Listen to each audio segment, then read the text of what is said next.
Run away from strangers. The grocery store sat in the middle of a vast, empty parking lot, bathed in dim streetlights. It was 2 a.m. The store had closed, and the eerie silence surrounded it. Lena was the night shift manager. Usually, everything was quiet, nothing ever happened, and she would just stock shelves in the still hours while the world outside slept. Her focus broke when she heard a faint tapping. It came from the front of the store. Leaving her cart behind, she walked toward the noise. Through the large glass windows, she saw a man. Lena approached the glass door and asked what he wanted. He demanded she open the door. His face was blank, void of a smile, his cold eyes staring directly at her. Lena told him the store was closed, and he couldn't stay there. As Lena turned to leave, a loud bang made her jump. The man's fists pounded against the glass again and again, each time harder and angrier. This guy wasn't just some harmless wanderer. She pulled out her phone, showing him she was ready to call the police. Only then did he step back, his glare still locked onto her, seething with rage. Slowly, he walked into the shadows of the parking lot. The tension in her chest eased slightly. He was gone. She put her phone away and tried to refocus on work. 15 minutes passed.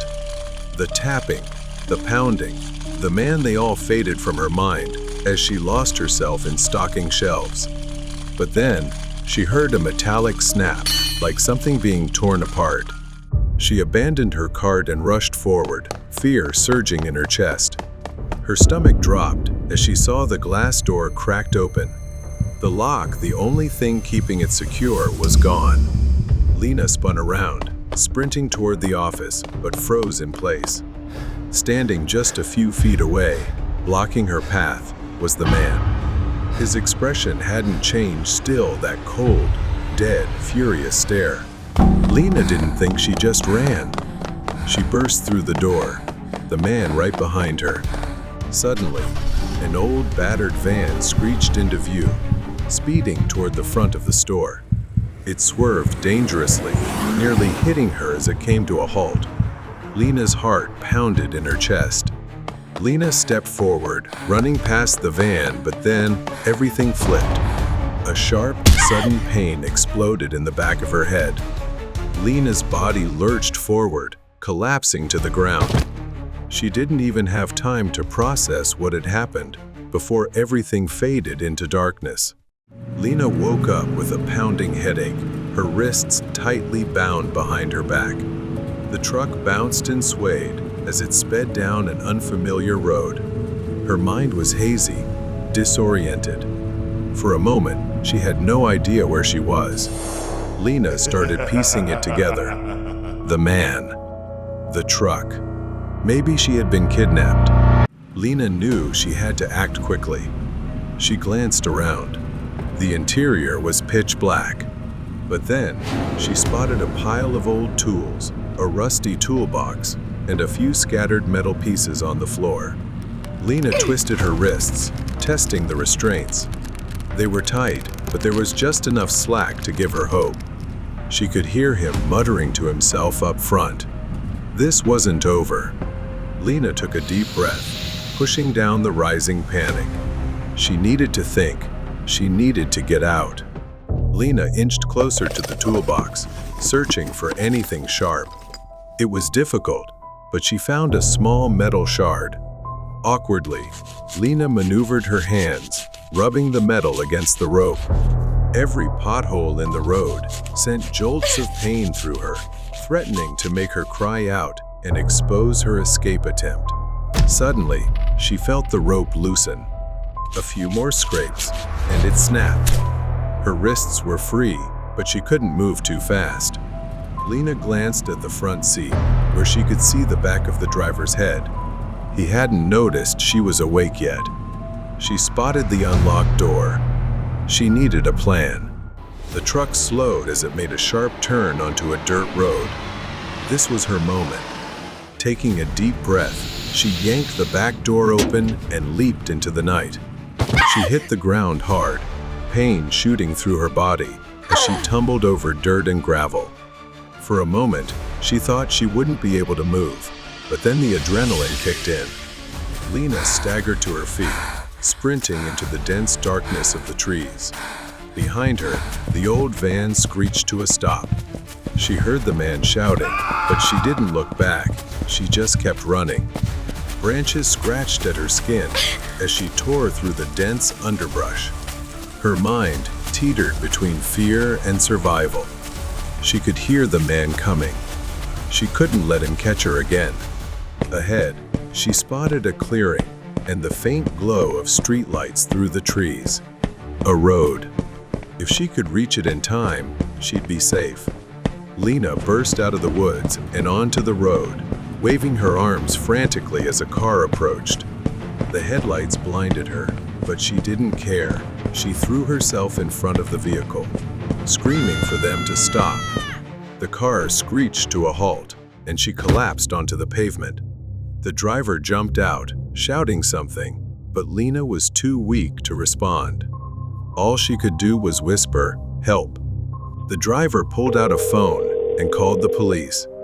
Through the haze of exhaustion, Lena could still make out the blurry figure of the man standing at the edge of the woods, staring at her with furious eyes. But he didn't come closer. Maybe he knew it was over. Lena was taken to the hospital after everything that had happened. She later learned that the man had been handcuffed not far from where she had collapsed. He had been caught. The police assured her he would be locked away, that he wouldn't hurt anyone else. Though she was safe, the thought still haunted her. What if she hadn't escaped? What if she hadn't been fast enough? The fear lingered at the edges of her mind, but she was alive. She had survived the night. Escape from the terrifying snowstorm night. This happened a few New Year's Eves ago. I was driving to my parents' house to celebrate the new year with them. A simple trip. I was used to long drives. Snow started falling about an hour into the drive. Light at first, but it kept coming until I found myself in the middle of a snowstorm. The highway grew slippery, and visibility dropped to near zero. My car, a small one, wasn't built for driving in the snow. The tires slid even on the smallest incline, and I realized I needed to stop. I texted my parents about my situation to reassure them, but honestly, I wasn't so sure myself. An hour passed, and the snow only got worse. I began worrying about running out of gas or draining the battery by keeping the heater on too long. I kept the engine running, hoping the storm would ease. The wind howled outside. I began to feel the weight of isolation when I glanced in the rearview mirror and saw headlights cutting through the storm behind me. I felt an overwhelming relief as a snowplow stopped beside me. Finally, someone had come to help. The truck slowed and stopped beside me. It was the driver, a man leaning out the window. He was an older man, perhaps in his late 50s, wearing a thick coat and a black knit cap pulled down over his ears. I expected him to say something, but he just stared at me for an uncomfortably long moment. His voice was hoarse, like someone who had smoked for years. "Are you okay?" he asked. I told him I didn't think my car could handle the conditions, and he said to get in, that he'd take me somewhere safe. He got out of the truck. I hesitated. I didn't know this man, and he seemed a little strange, but he appeared sincere. The storm was relentless, and staying wasn't an option. "All right," I replied, then asked if he could take me to my destination. He didn't answer right away, his eyes darting quickly behind my car, as if looking for something. Then, without a word, he told me to get in. The warmth inside the snowplow was a relief compared to the biting cold outside. We didn't talk much during the ride, but as the minutes passed, I began to sense something strange. As I glanced out the window, I realized we weren't heading toward my parents' house. The surroundings looked unfamiliar. A lingering unease crept in. I asked, trying to sound casual, "Are we going the right way?" The driver didn't look at me and said it was a shortcut. At least GPS showed we were going the right way, so I figured I was just being paranoid. I glanced around the truck. Everything was a mess. Empty whiskey bottles and torn maps stuffed into the side compartments. My eyes stopped at something wedged between the seats. A knife, half hidden under the chair. Suddenly, I saw a small house ahead, the only house I'd seen after a long stretch of emptiness. I knew I had to act before something bad happened. A sense of foreboding washed over me. I waited until we got closer, took a deep breath, grabbed the door handle, and kicked the door open as hard as I could. I flung the door wide and ran into the snowstorm. The blizzard made visibility almost zero. The thick snow slowed my steps, but I pressed on toward the faint light of the wooden house. Behind me, I could hear him shouting, but I didn't stop. The snowplow driver didn't give up. He rummaged through the glove compartment and pulled out a handgun, yelling, "Get back here! You're not going anywhere!" As I neared the house's door, he fired the gun. I thought I'd used up all my luck when the bullet grazed my shoulder, leaving a painful wound. Staggering, I banged on the wooden door, shouting for help. A man appeared with a shotgun in hand. Before I could explain, he seemed to understand and quickly pulled me inside, slamming the door shut. He stayed outside, shouting, his eyes wild and unrelenting. He fired the gun again, the bullet shattering a large piece of the window. The hunter, with no other choice, opened the door and charged outside with the shotgun. The two of them wrestled in the blizzard, the gun falling from their hands. I couldn't just stand there. Before he could act, I picked up the shotgun and aimed it straight at him. As he hesitated, the hunter took the opportunity to tackle him to the snow-covered ground and tied him up with a rope. A short while later, the police arrived, and he was arrested. I was so grateful to the hunter for saving me, and relieved I had made the right decision to jump out of that truck. Nightmare ski trip. Lily's first big skiing trip. She and her friend rented a cabin in Snowmass, right next to the Aspen Mountain Ski Resort. It was her first time snowboarding, and although she had faced a few challenges on the slopes, she was eager to explore the area more with her friends. She got separated from Amy when she decided to take a break on the mountain, and a man approached her. He mentioned how he wasn't used to seeing many beautiful girls like her here. What she found strange was that her face was mostly hidden by her ski mask. Lily lied, telling him she was with her boyfriend to make him stop. But something unnerved her when he mentioned having seen her and her friend arrive. Lily didn't think much more about it, pretending she hadn't heard anything, and snowboarded away. It was also when she felt she was snowboarding better than ever. That morning, she returned to the mountain alone to practice. Halfway down, she saw a man from a distance. This time, she hid behind a nearby tree and observed. He was wearing the same jacket and ski boots as the man she met before. But then she noticed something unmistakable, a jagged scar over his eye, which Lily clearly remembered from the way he had looked at her so eerily. That's when she noticed his bag, slung over his shoulder, with a keychain bearing the letter J hanging from it. She felt everything growing strange and ominous, as if by instinct, so she called Amy to leave quickly. When she returned, ready to leave, a snowstorm began outside, trapping them and making it impossible to leave. She grew anxious and scared, locking all the doors. But when night fell, things started to get strange.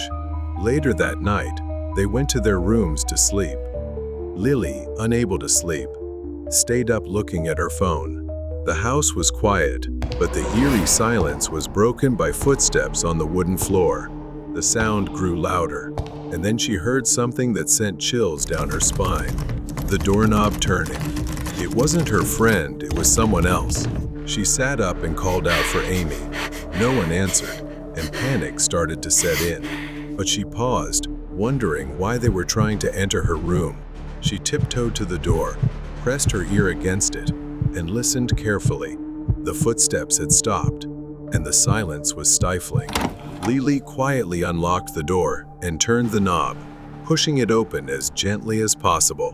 When she cracked the door open, she saw a tall man moving around the house. His shadowy figure loomed in the dim light as he seemed to try to enter their rooms. At first, she couldn't make out his features, but then, under the faint moonlight from the window, she recognized him, the man with the scar over his eye, who had said strange things to her on the mountain. He was also carrying the bag with the J keychain. Terrified, Lily gently shut the door and locked it. She grabbed her phone and quietly called 911, whispering into the phone to avoid being detected. Then, the knocking began deliberate at first, then louder and more forceful. The man was trying to get into her room. She couldn't take it any longer. Lily shouted, "Get out!" She yelled, telling the man she had called 911. The banging stopped, and she heard his voice from the other side of the door. All right, girl. His footsteps grew fainter as he walked away. Lily and her friend stayed locked in the room, terrified. Only when the police arrived a few minutes later could they confirm the intruder had left. The next day, Lily noticed something that made her heart race. A keychain had been left on the floor near the front door, possibly dropped by the intruder during his attempt to enter her room. Forensic experts collected it as evidence and found fingerprints on it. They analyzed the prints and matched them to a man with a criminal record known for breaking in, stalking, and harassment. Although the police had a lead, they had not yet located the intruder. The case remained open. Back home, Lily couldn't shake the thought that the man was still out there. She didn't know how he had found them, how long he had been following them, or what he might plan next. The freak in the morgue. The coldest place in the hospital is likely the morgue.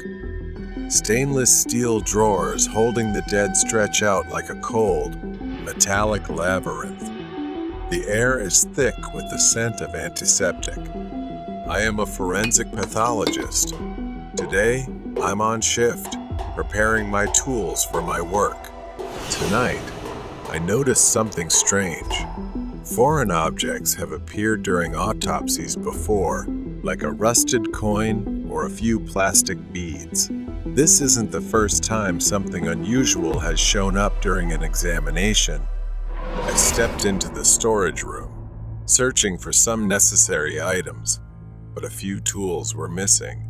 My eyes were drawn to a drawer slightly ajar. I pulled it open to find an empty space, feeling like something was missing, but I couldn't immediately identify what. A strange feeling washed over me, and I couldn't quite grasp what was happening. I hurried out, moving quickly down the dark hallway. I saw something move in the shadows. A hunched figure, resembling a man, dressed wildly with disheveled hair, was obsessively examining some medical equipment laid out before him. I couldn't believe my eyes.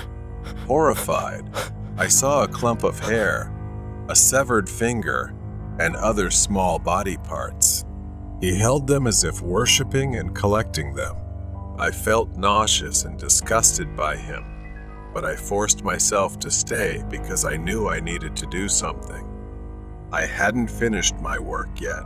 Suddenly, the man stopped and looked around, sensing something. I held my breath, praying I hadn't been seen. I rushed to the office, my hands trembling as I called the police, reporting the break-in and what I had witnessed. The dispatcher on the other end sounded shocked but assured me that help was on the way. I hung up the phone, but I couldn't get that horrifying image out of my mind. Who was he? And what was he doing? Suddenly, while trying to find a place to hide, he spotted me and chased after me as if he wanted to make me his next victim, the next piece in his collection. I ran as fast as I could, desperately searching for a place to hide. Fortunately, the police arrived just in time, and perhaps he realized that it was no longer just the two of us. He became distracted, giving me a chance to escape. I managed to escape and crouched behind the desk, eyes fixed on the door, counting every second until the police arrived. The police burst in and found the intruder in a frenzy, as if he had lost his mind. He was caught off guard, his crazed eyes wide with panic. The officers quickly subdued him, wrestling him to the ground as he snarled and fought like a cornered animal. They handcuffed the man and began searching the area where he had been, uncovering his gruesome collection of stolen medical tools, body parts, and a disturbing array of personal items taken from the corpses. His twisted obsession and grotesque passion were fully revealed. I stepped out of the room, still trembling, as the police led the intruder away in handcuffs. The man glared at me with pure hatred. The morgue, once a place of routine and order, had become a site of horror, tainted by human depravity. As the first light of dawn broke, I stepped outside, knowing I had done the right thing and acted quickly. The dead had already suffered enough, and it would have been a tragedy if they were not kept intact. I turned back to the morgue, locking the door one last time. The memory of that night would haunt me, but it was over. I had survived the worst. The crazy man blocked the truck. It was a torrential, rainy day. After finishing a long, exhausting day at work, I drove my old, large truck back home. The windshield wipers battled against the pouring rain, moving in a steady, hypnotic rhythm. The radio crackled faintly, almost drowned out by the sound of rain pounding on the truck's metal body. The road ahead was nearly deserted, a winding path through a remote forest. Tall, ominous trees loomed on both sides, their branches reaching out like twisted, skeletal hands. My hands gripped the steering wheel tightly, my knuckles white from the cold. My eyes were focused on the road, but my gaze was weary, longing to be home soon. As I rounded a bend in the road, my headlights caught a figure standing in the middle of the road. Finding it strange, I drove a short distance further and then pulled over to the side of the road to rest for a moment. From a distance, there was that figure again. The silhouette was of a man, his hair disheveled and soaked by the rain. He stood motionless, his head slightly tilted to one side, staring straight at me with wide, unblinking eyes. His clothes were tattered and drenched, clinging to his gaunt frame. In his hand, he held something long, thin, and menacing under the headlights. My heart raced as I stared at the man, an instinctual sense of danger warning me. The man did not move, did not blink, just stood there, staring. My breath fogged up the window as I pondered what to do, making his already ominous figure appear even more distorted and terrifying. But before I could act, the man suddenly lunged forward, slamming his hand on the hood of the truck. The force of the impact made me jump out of my seat, my heart pounding. The man's face was now just inches from the windshield. His eyes were wild and bloodshot. I recoiled in horror as I realized the object in his hand was a long, sharp needle, attached to a syringe filled with a murky yellow liquid. The man's mouth curled into a deranged smile, revealing yellowed and cracked teeth. He lifted the needle, tapping it lightly with his finger as if preparing to use it. He fumbled with the door lock, as if deliberately trying to frighten me. The rain outside seemed to grow louder, darkening the scene with a rising sense of dread. The man moved with terrifying speed. He lunged at the side door, yanking it open with astonishing strength. I could barely think, and there was no time to react before the man lunged at me. The syringe was raised, aimed straight at my neck. I struggled, adrenaline surging through my veins as I tried to push the man away. But his grip was like iron, his strength fueled by madness. My mind was a whirlwind of fear and confusion. Who was this man? What did he want? Why was he doing this? The questions swirled in my head, but there were no answers, only a desperate need to survive. The man giggled, a high-pitched, maniacal sound. The needle inched closer. I twisted and turned, trying to evade it, but the man was relentless. In one final desperate move, I surged with a burst of life. I managed to grab the man's wrist. We wrestled, fighting for control. The man's eyes were wide and wild. His foul breath hit my face in a horrific gust. With gritted teeth, I mustered all my remaining strength and shoved the man back with a powerful force, sending him tumbling backward. The syringe fell to the ground, the needle shattering upon impact, the liquid inside spilling out and mixing with the rain.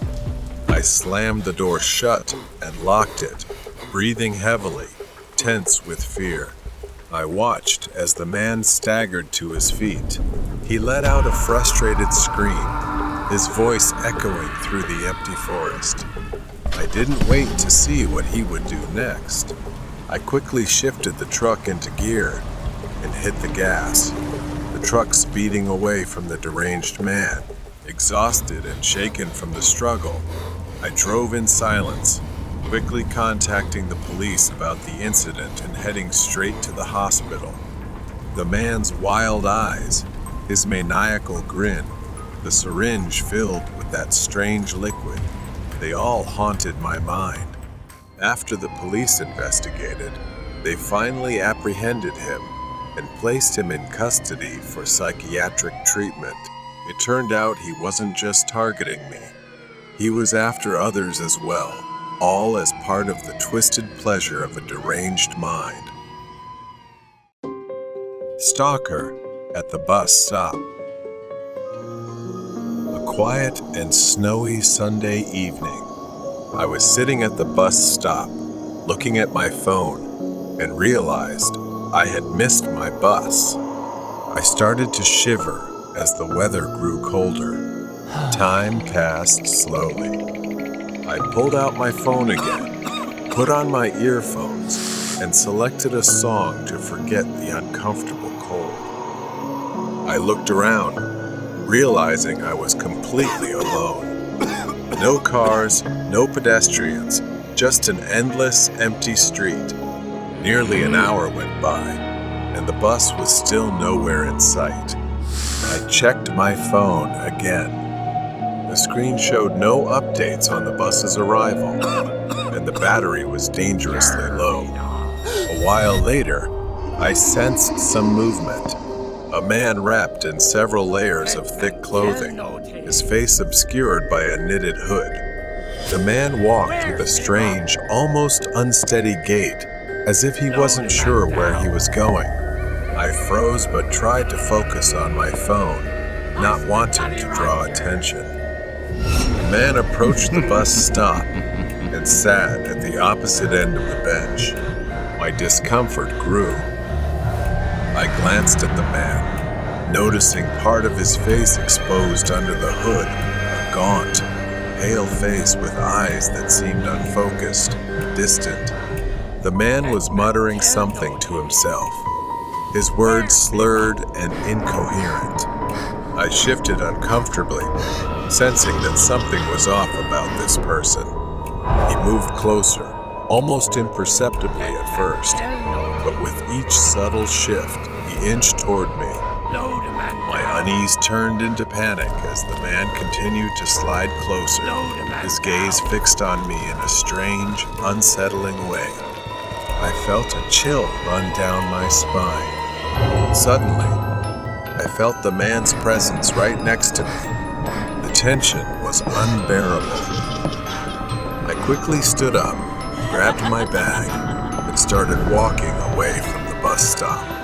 The man, still sitting there, tilted his head to the side, his eyes never leaving me as I walked away. I quickly walked away. I reached the next bus stop and finally felt somewhat relieved. I began to sit down slowly, letting my guard down a little as I waited for the bus. I closed my eyes for a moment, exhausted. The quiet of the falling snow was almost peaceful.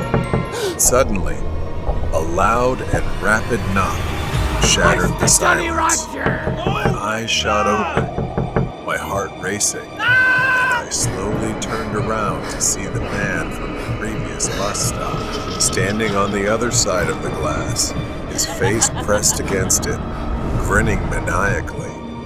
His eyes were wide, staring straight at me without blinking. He kept knocking on the glass, his breath fogging up the surface.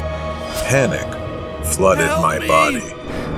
I quickly stood up and backed away from the glass. The man began moving, circling around, his gait more erratic than before. His footsteps grew closer. I backed away, yelling at the man to stay away. However, the man was undeterred. He raised his hand, reaching out as if to do something to me. Luckily, I reacted just in time, darting off the sidewalk as the man lunged toward me. In a strange, inexplicable way, he slipped forward, his face slamming hard into the cold, icy pavement. The sound was horrifying. I stood there, frozen, trying to make sense of what had just happened. It was so bizarre. I watched in horror as blood began to pool around the man's face, staining the snow with a deep red. My mind raced as I tried to process what had just occurred. I crouched down, attempting to get a response from him, but there was none. I sat down on the curb, my hands trembling as I pulled out my phone and called for help. The snow continued to fall, turning this bus stop into a place of horror and dread for me. The flashing lights of the ambulance and police car pierced through the night.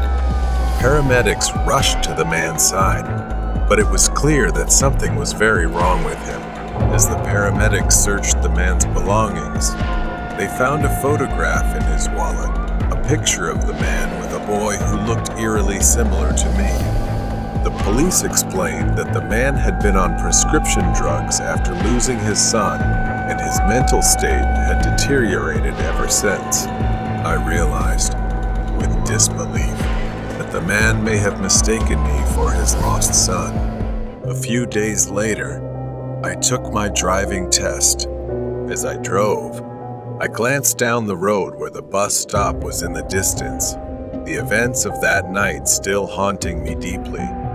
I couldn't shake the sorrow of the man's grief and the terrifying experience that had unfolded.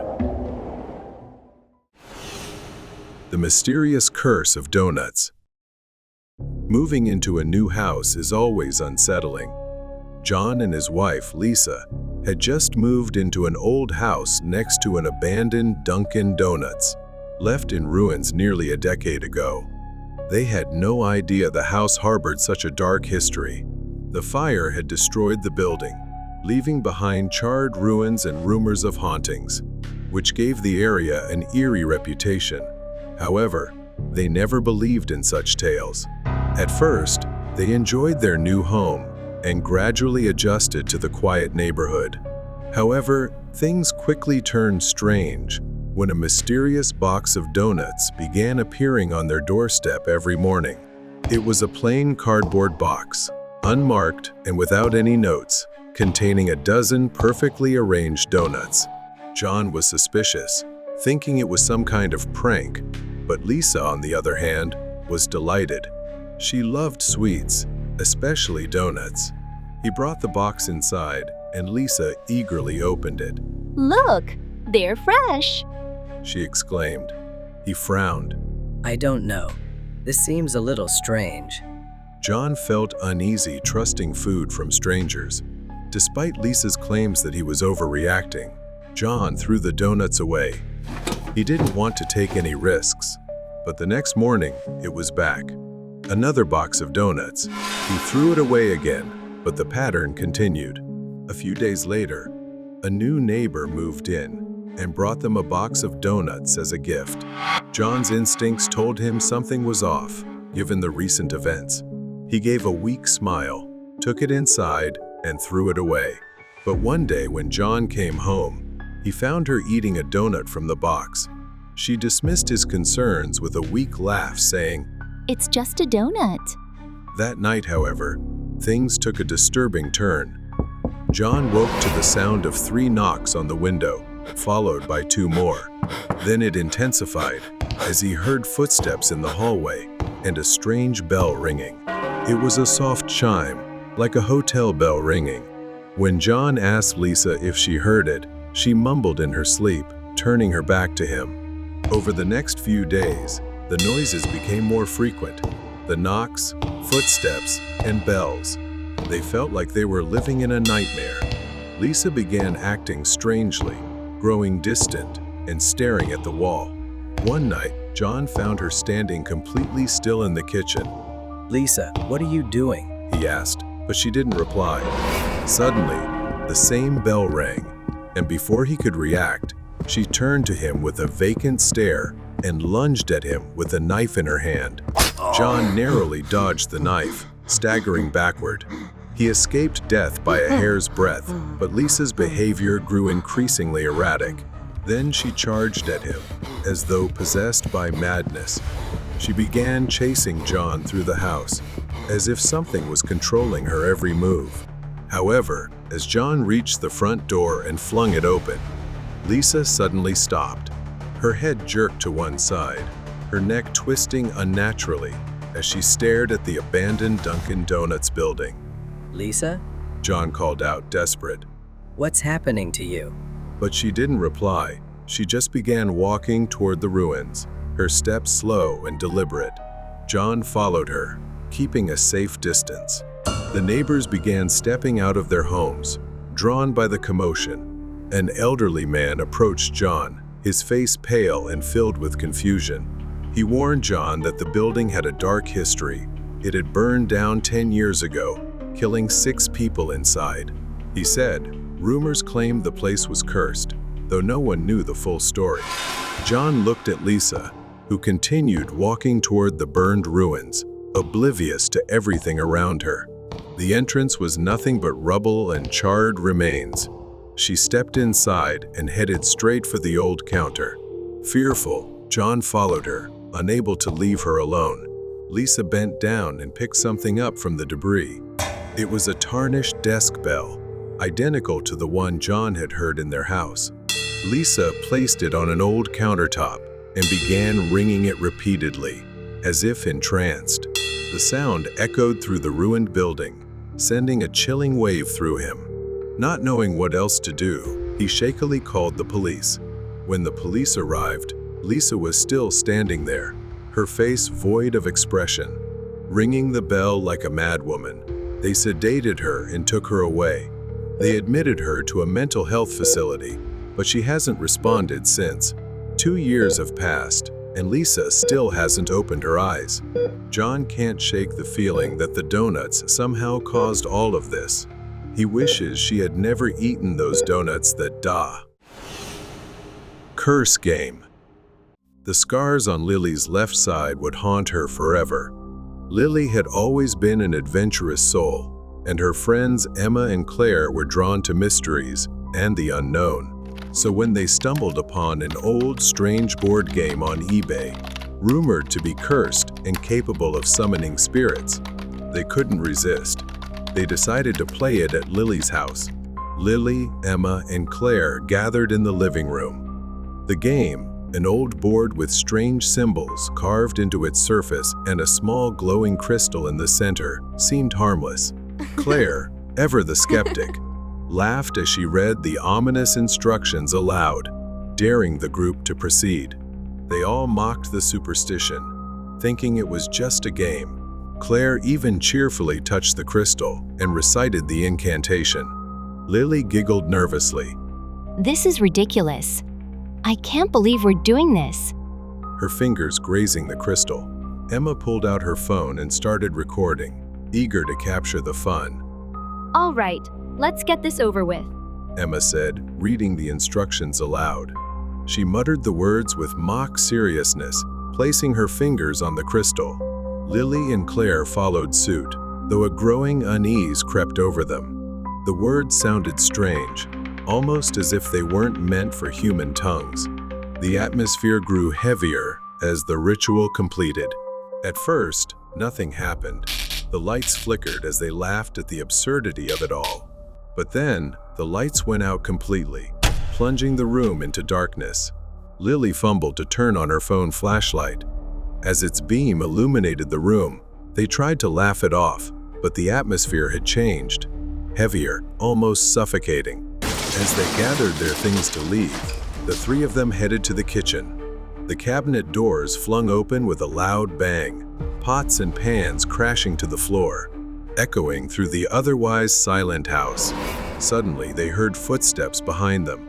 They slowly turned around. Standing at the doorway to the dark hallway was Sophie, their childhood friend.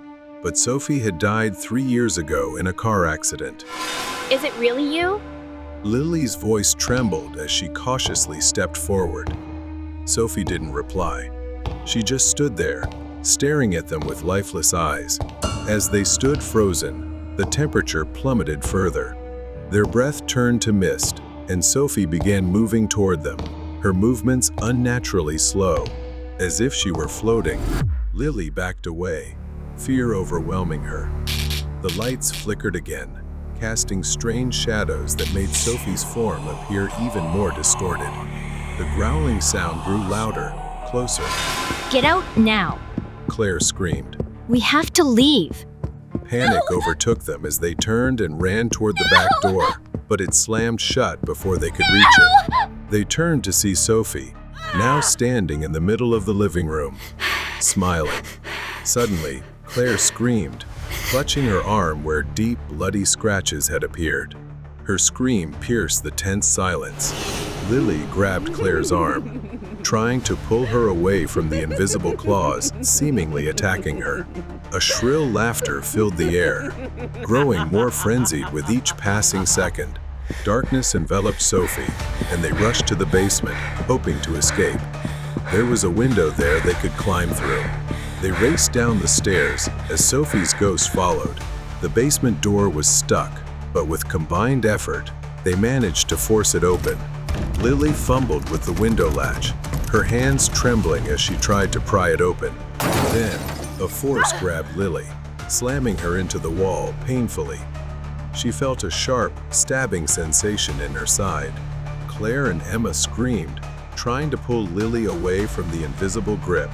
Lily stumbled to her feet and opened the window. Claire went first, squeezing through the narrow gap.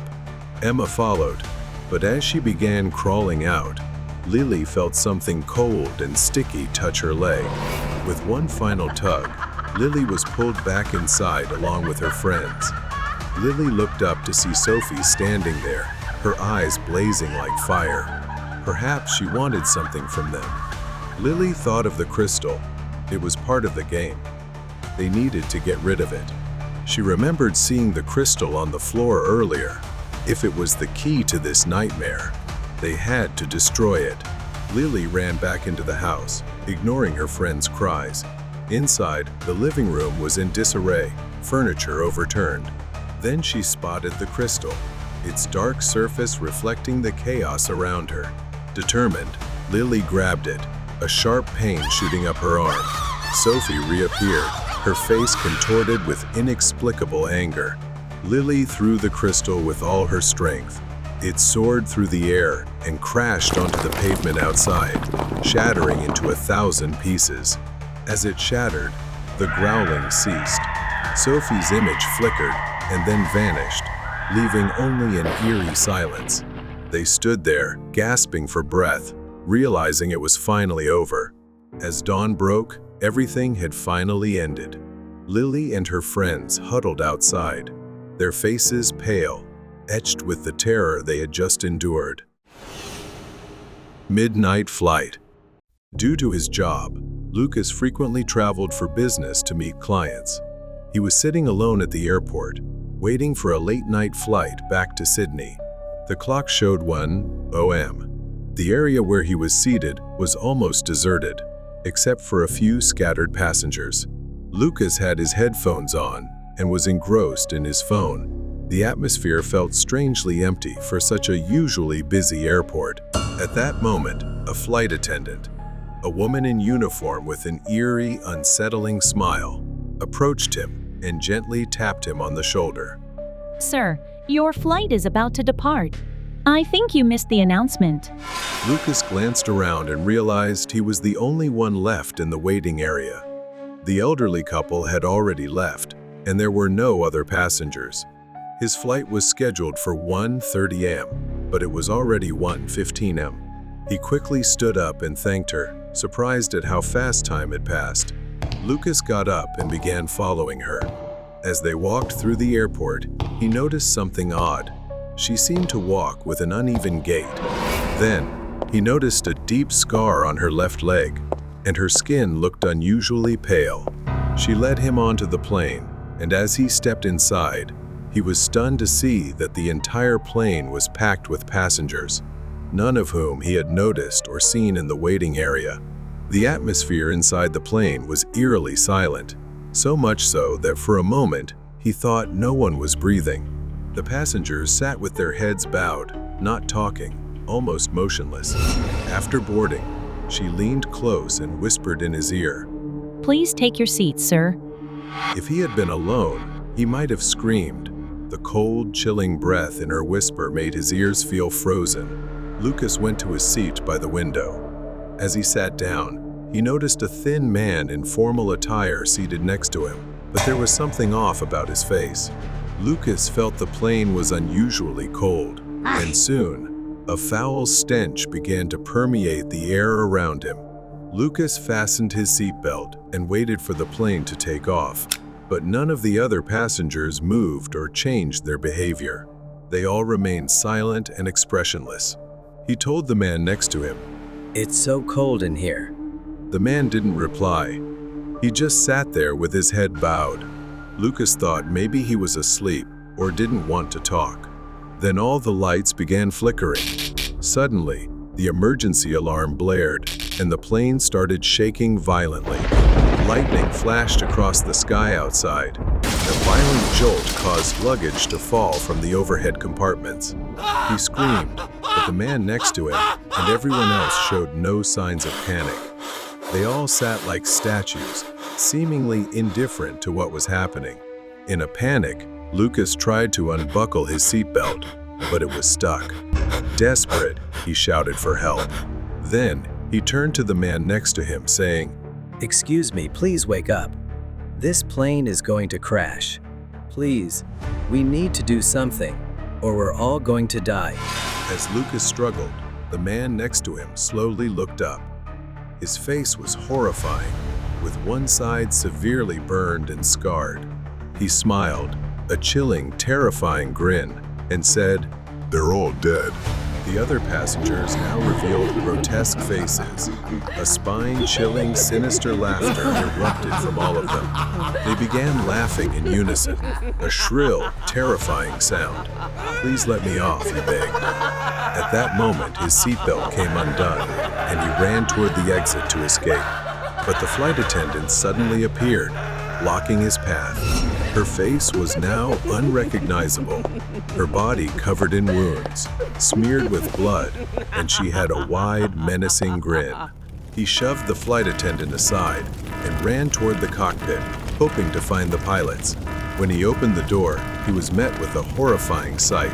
Both pilots were gone, and everything inside was engulfed in flames. His vision began to blur. His head throbbed, and the faint sound of devilish laughter echoed in his ears. Sir, are you okay? The voice startled Lucas awake. It was a security guard at the airport, leaning down to check on him. He slowly sat up, his body trembling, and looked around. He was no longer on the plane. Instead, Lucas was lying next to the charred wreckage of what looked like an old airplane. The air was thick with the smell of burnt metal and something worse. The guard told him that this area was restricted. That plane had been struck by lightning a week ago, and everyone on board, including the flight attendants and pilots, had perished. Shocked, Lucas stammered that he had been on that plane.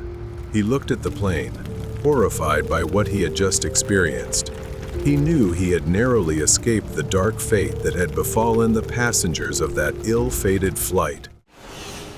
The shadow of the truth of school.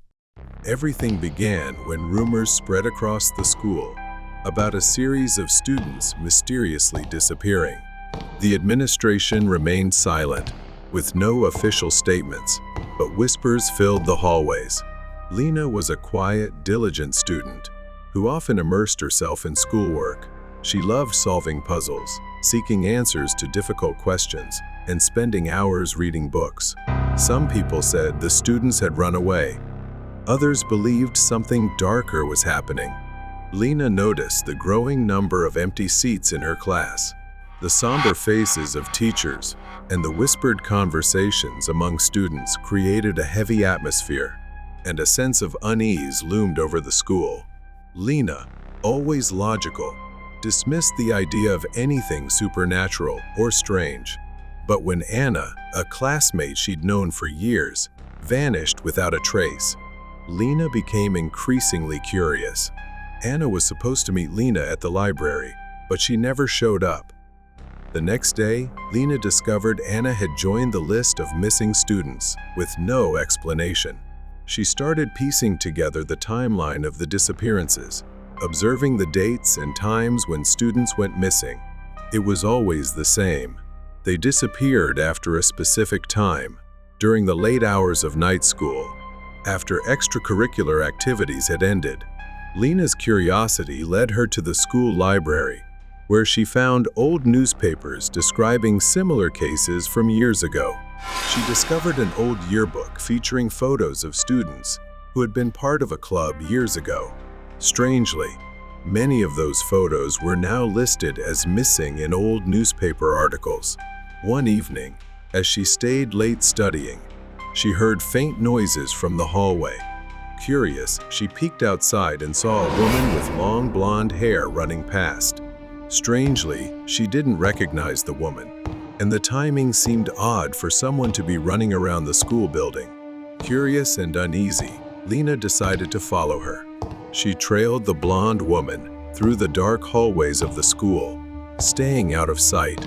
The woman's behavior was erratic. She seemed scared and confused, as if fleeing from something. The woman ran toward a man. He was tall and well-dressed, but something about her demeanor compelled Lena to follow.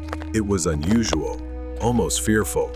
Lena decided to follow the man. She watched them leave the building, heading toward a secluded area near the school. The two entered an abandoned building, and for a moment, Lena hesitated.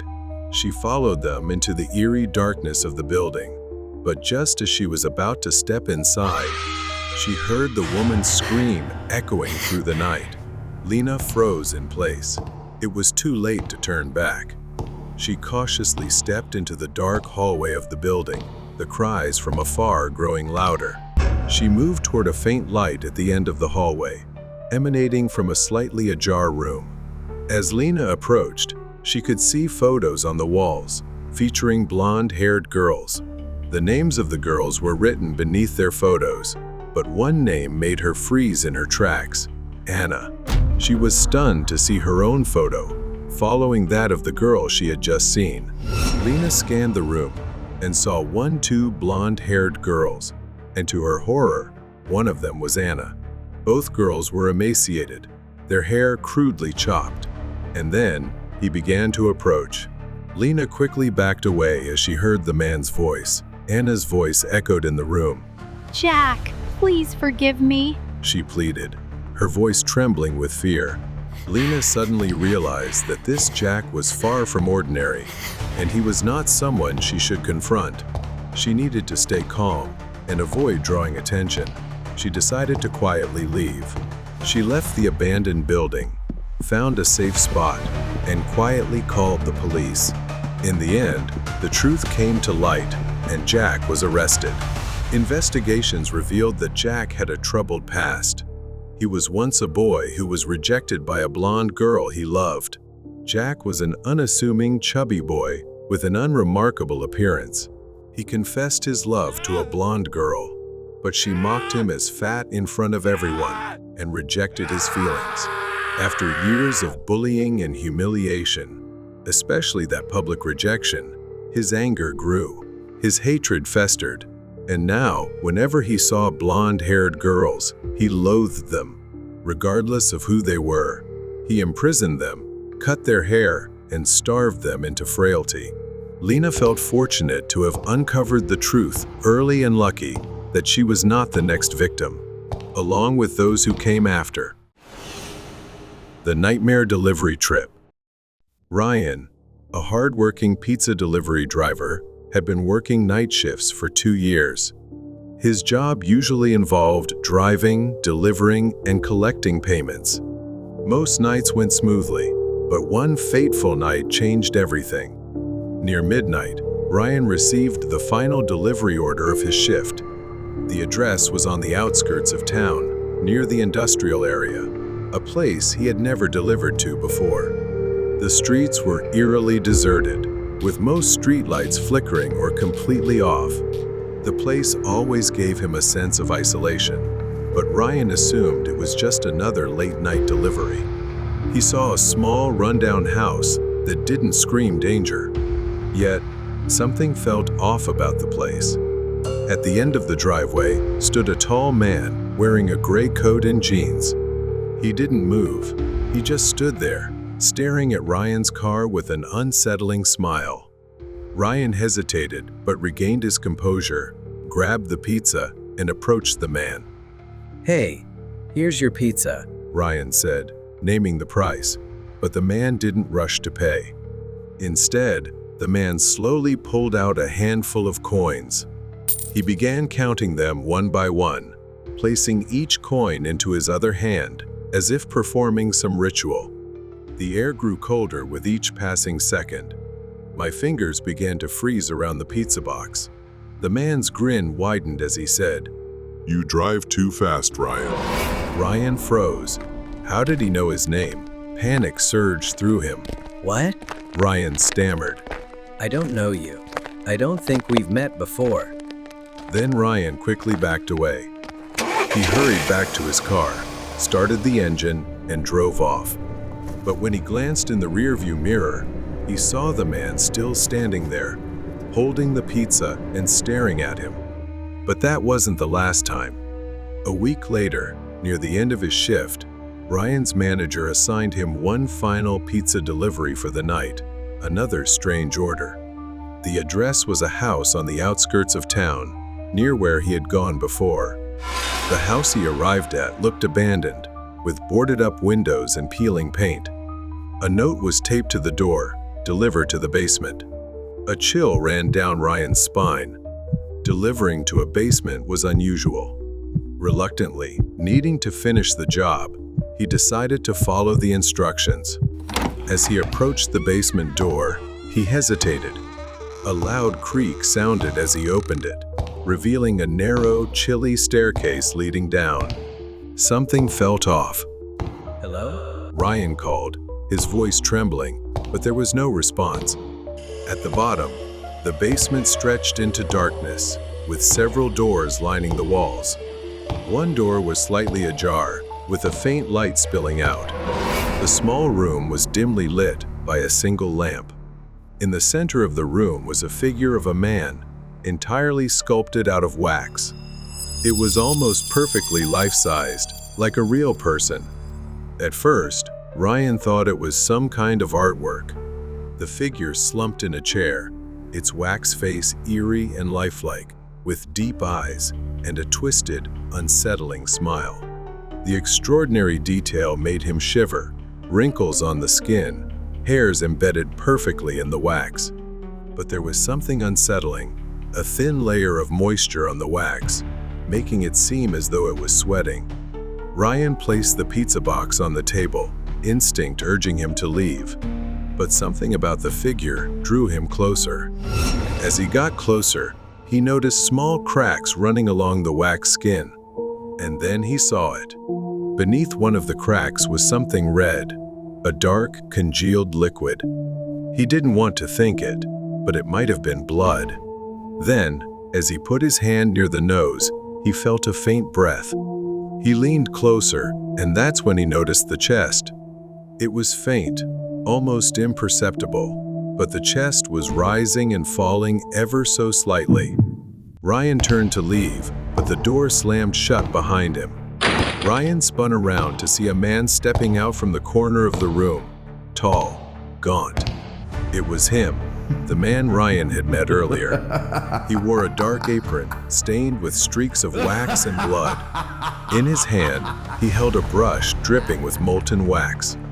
Ryan held his breath as he realized what the man intended.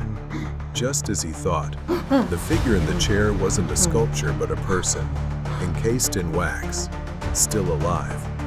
The man stepped closer, holding the brush like a weapon.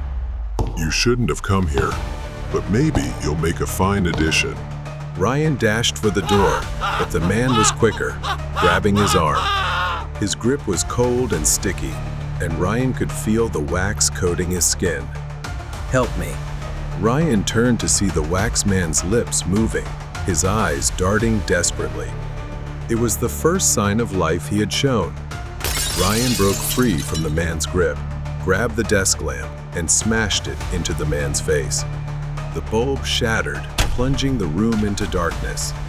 Ryan scrambled for the door, fumbling for the handle. Behind him, the man screamed in pain, and the buzzing in the air turned into a high-pitched shriek. Ryan bolted into the hallway, slamming the door behind him. When he finally made it home, he scrubbed at his skin, desperate to remove the faint traces of wax clinging to his arms. But no matter how hard he scrubbed, he couldn't shake the feeling it was still there.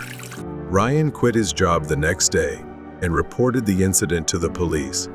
He tried to forget what he had seen, but every night he was haunted by the image of the wax man's eyes. The obsession of the stalker. It was 2 years ago. I worked the night shift, from 10 p.m. to 4 a.m. The store was located on a secluded road in a quiet rural area. Few people came during those hours, mostly regulars stopping by for beer or snacks. On a typical night, I could expect 10 to 20 customers.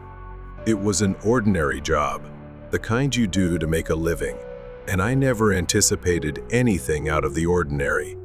Then, one evening, around midnight, a man walked in. He was probably in his 30s.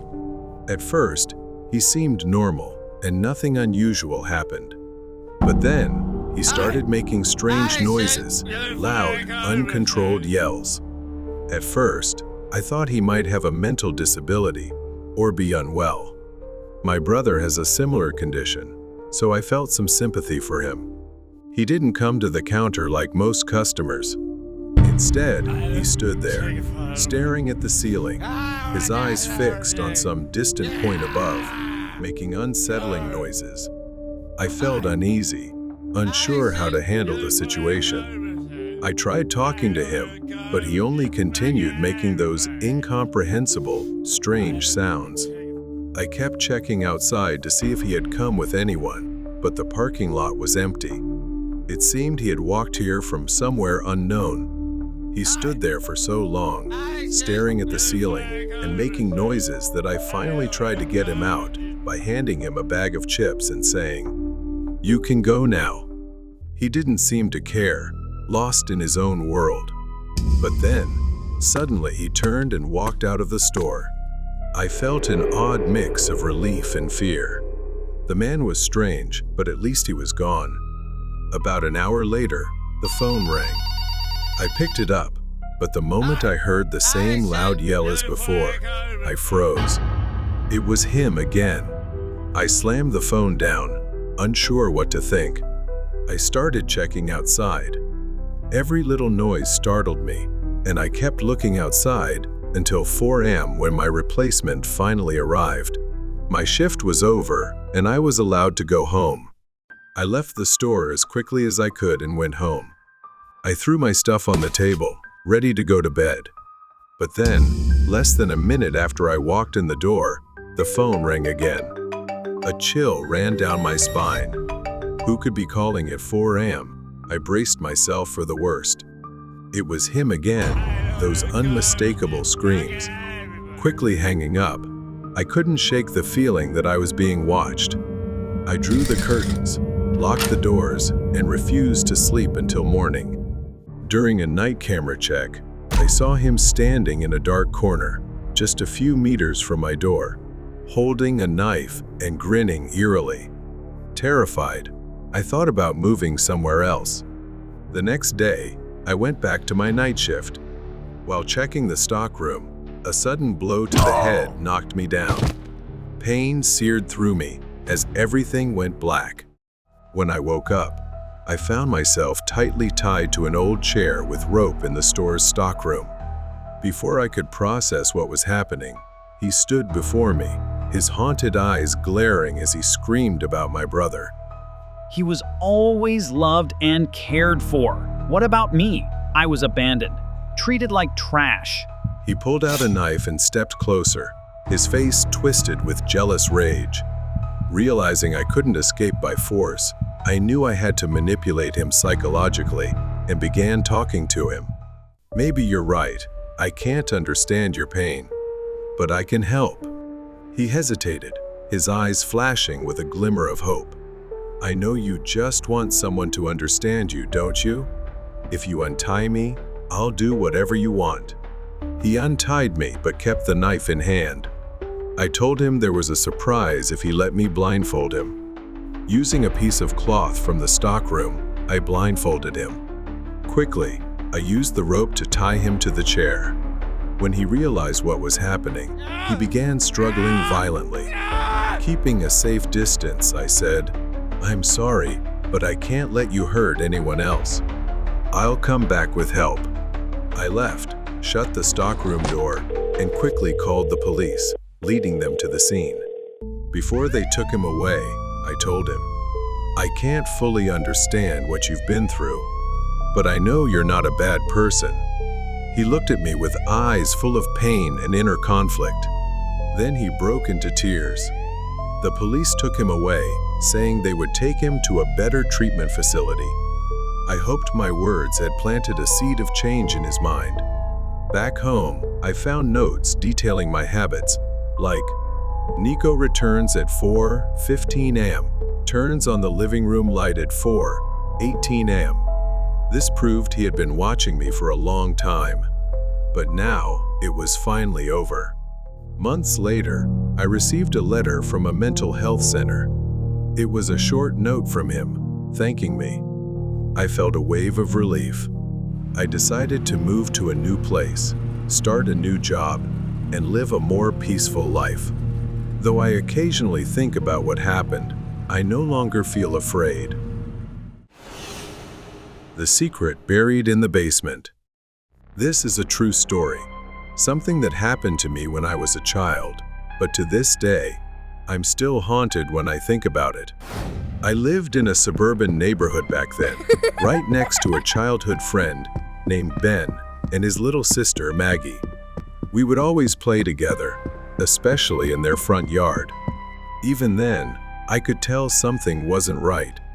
Ben and Maggie always looked skinny and malnourished, and their clothes were always old and tattered. Their house, too, was a sight that scared me. The lawn was overgrown, windows cracked, and the walls eaten away by termites. I always assumed it was because their mother had passed away years ago, and the house hadn't been cared for since. Speaking of their father, I was always terrified of seeing him.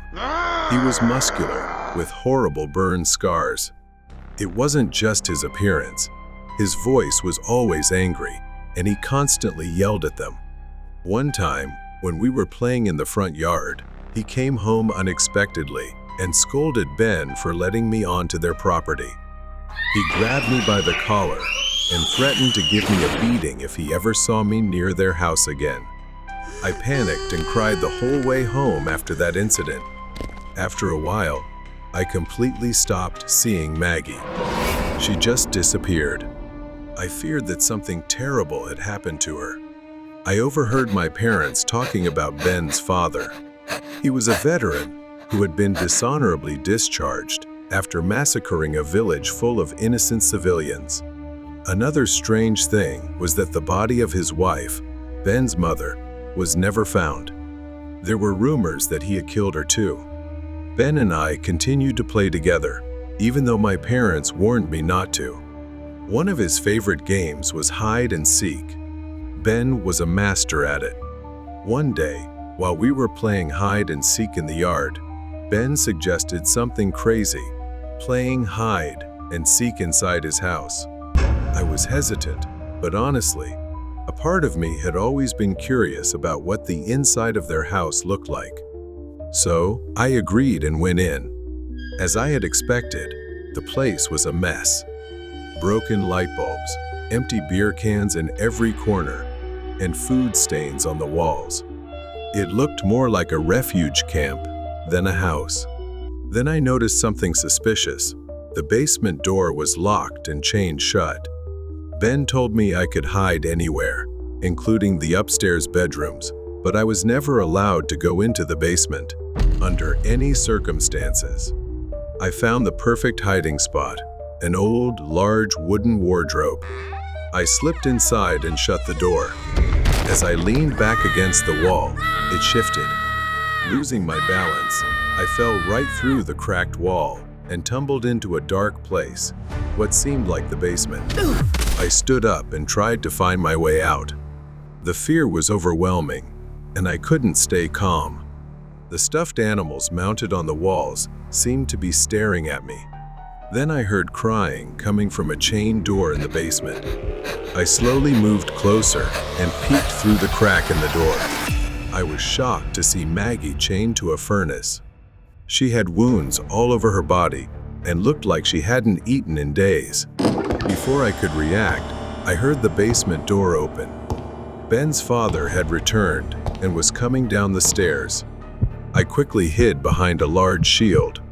He spotted my footprints and immediately knew someone else was in the basement. He searched for me, coming within inches of my hiding spot before Ben came down the stairs, distracting him.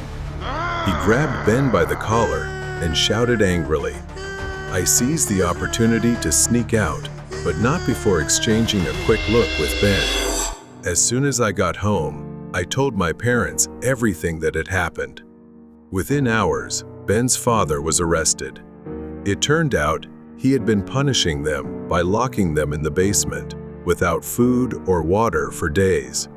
He was suffering from PTSD, post-traumatic stress disorder, and had taken his rage out on his children.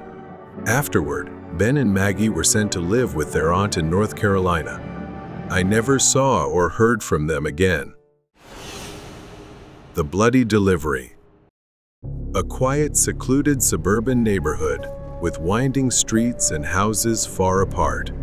My name is Nick, and I'm just a pizza delivery guy trying to make a living. Tonight is cold and rainy, the kind of night where windshield wipers have to work overtime. I've been driving these streets for months now, delivering pizzas to people who barely acknowledge me. It's just a job, nothing special. But tonight, I stopped at the same old house. The house that always orders pizza at the strangest hours. It's so remote and isolated. It feels like it belongs to another universe. I've been here so many times I've lost count, but there's always been something off about it. I parked in front of the isolated house at the edge of town, stopping at the end of the gravel driveway. headlights illuminating the crumbling porch. The house looked like it hadn't been cared for in years. Overgrown grass, dusty windows, darkened by old curtains swaying in the wind. I took a deep breath, grabbed the pizza box, and stepped up to the front door, knocking on the heavy wooden frame that echoed loudly. For a moment, nothing. Then, the door creaked open. A woman stood there, her faint smile barely lighting up her pale face, illuminated by dim light from inside. Yet her eyes were distant, unfocused, shadowed. "Here's your pizza," I said cheerfully, trying to shake off the unease creeping up my spine. She reached out for the pizza box, her hand extending. But something about her hand caught my eye. As I handed it to her, I noticed bruises, dark, swollen marks on her pale skin, as if they'd been there for days. I froze for a second, standing there, unsure if I should say something, but decided against it. I quickly withdrew my hand and forced a smile. "Thanks," she mumbled, almost robotic, before pulling the pizza box inside and shutting the door. I got back in my car and sat for a moment, thinking. The rain kept pouring, and the world outside felt heavy. I couldn't shake the image of her trembling hand as she took the pizza box from me. But I drove away, trying to push it out of my mind. It was just a strange coincidence, I told myself. Weeks passed. Same routine. I delivered pizza to the same house every few days. I started to feel uneasy, my curiosity growing. One evening, after handing her the pizza, I hesitated and asked, "Excuse me? May I ask something?" But the woman only smiled faintly, shook her head, and closed the door, leaving me unsettled. Each time, the bruises and scratches on her hands seemed worse, this time even on her face, as if they had just healed and then reappeared. My instincts told me something was very wrong. Tonight, there was no regular order, but then I noticed something strange, a note hastily written in black ink taped to the door. It read, "Deliver to the back door. Knock 3 times, hard." I followed the instructions. This time, it wasn't her but a man. He stood there, bloodshot eyes, clearly intoxicated, his breath reeking of alcohol. He didn't say a word, just glared at me.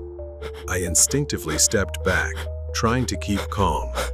He reached for the pizza box, snatched it from my hands, stepped inside and slammed the door shut. I left quickly.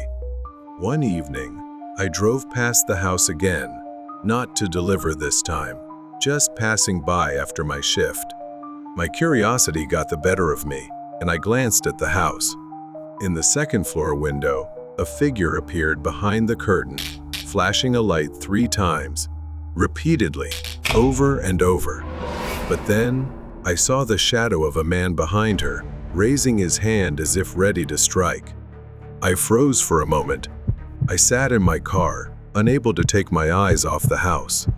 Something inside me told me I needed to go back. I didn't know what would happen next, but I couldn't ignore it. She needed help. After some thought, I returned to the house, planning to make up an excuse, saying it was a promotional gift for loyal customers. I felt I needed to see the woman again to make sure she was okay. The woman opened the door to pay, her eyes darting down to her hand as if she was deciding whether to say something. I followed her gaze.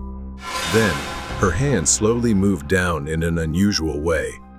She folded her thumb into her palm, then folded all her fingers down. At first, I didn't understand, but then I remembered learning about warning signals. It was the SOS hand signal for help. Before I could react or ask her what was happening, the man appeared behind her and shoved her back. He was still drunk, stumbling toward me with a dark, menacing expression. This time, his face had a fresh scratch, and his clothes were smeared with something unidentifiable, speckled with tiny dark spots. The man looked disoriented, his bloodshot eyes moving sluggishly. He mumbled something incoherent, and slammed the door shut.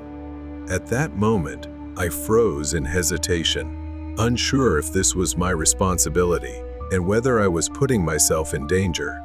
Just as I was about to leave, the woman screamed from inside the house. "Help!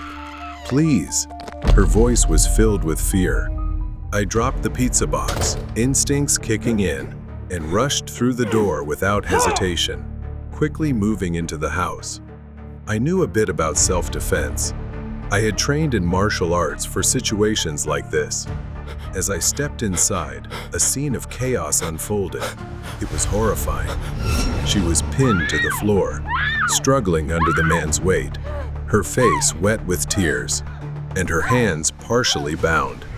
Before I could move, the man charged at me in a fit of rage. But I anticipated the attack, ducked low, and countered with a strong strike to his side, sending him crashing to the floor in pain. Seizing the moment, I pinned him to the floor and used the rope he was tying the woman with to restrain him temporarily, long enough to keep him away from her. He was arrested shortly after, and the truth behind that house came to light. Her name was Angela. The man was her ex-husband. The two had gone through a court-ordered divorce. After she refused to reconcile with him, he kidnapped and tortured her, planning to force her into submission. His recent behavior was the result of a psychotic episode. His obsession turned deadly when she tried to escape. After the incident, I decided to quit my job, unwilling to continue such a dangerous line of work. Angela is now living a happy life with her daughter and her new husband.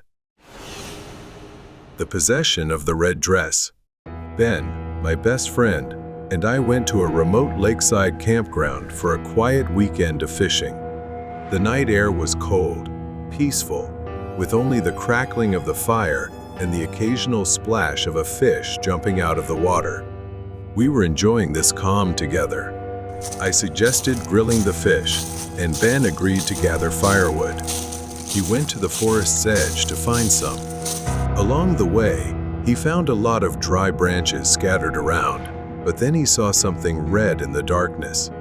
As he got closer, he discovered a red dress. After a while, Ben returned with a bundle of firewood wrapped in the red dress. He intended to use it to start the fire, but I didn't pay much attention or think twice about using it as kindling. Not long after, we chatted while waiting for the fish to cook, but after a few seconds, Ben's face suddenly changed. When he stopped speaking, he made a strange noise from his throat. His attitude shifted, becoming oddly restless. Ben's eyes grew wild, and he suddenly became aggressively irrational. He grabbed the fish from the fire and started devouring it, even though it was still raw, as if he found it irresistibly delicious. I didn't understand why he was acting like that, but I was concerned the fish wasn't cooked. I decided to stop Ben from eating it all, fearing it might make him sick. Ben suddenly went berserk, yelling at me to give him the fish. That's when I realized something terrible had happened. Ben seemed to have lost his mind and control. Panicking, I had to restrain my friend. Eventually, I managed to calm Ben down, and he fell asleep. I was about to leave, planning to take him to the hospital to make sure he was okay. Since the situation seemed to have passed, I decided to take Ben home. It looked like it might rain, so we quickly left. It started pouring heavily. As I drove back, I couldn't shake the feeling that something dark had been awakened by the red dress. Ben went home to his wife, but things got worse. That night, Ben started sleepwalking, something he had never done before. In the late hours, his wife was awakened by a strange noise. She saw him rummaging through the closet. He kept saying, "Wait for me," throwing clothes around, not responding to his wife, until he found his wife's red dress in the closet. Ben pulled it out and stared at it for a moment, then decided to put it on and went to bed, as if nothing had happened. His wife assumed he was just sleepwalking, so she said nothing. Ben's wife noticed that things were becoming increasingly strange since Ben went fishing with me, so she came to me for help. I returned to the lake, hoping to uncover or find something. I built a large fire to keep wild animals away from the old campsite. I returned to the old campsite. I was shocked to see that the dress was torn and scorched, yet still strangely intact, as if it had been deliberately left there. I realized the rain must have put out the fire that day. I walked through the forest to the places near where we had fished. Then my gaze was drawn to a rope tied to a tree branch, as if marking something. I approached and stumbled upon a corner of a notebook lying on the ground near the base of a tree, as though someone had buried it there.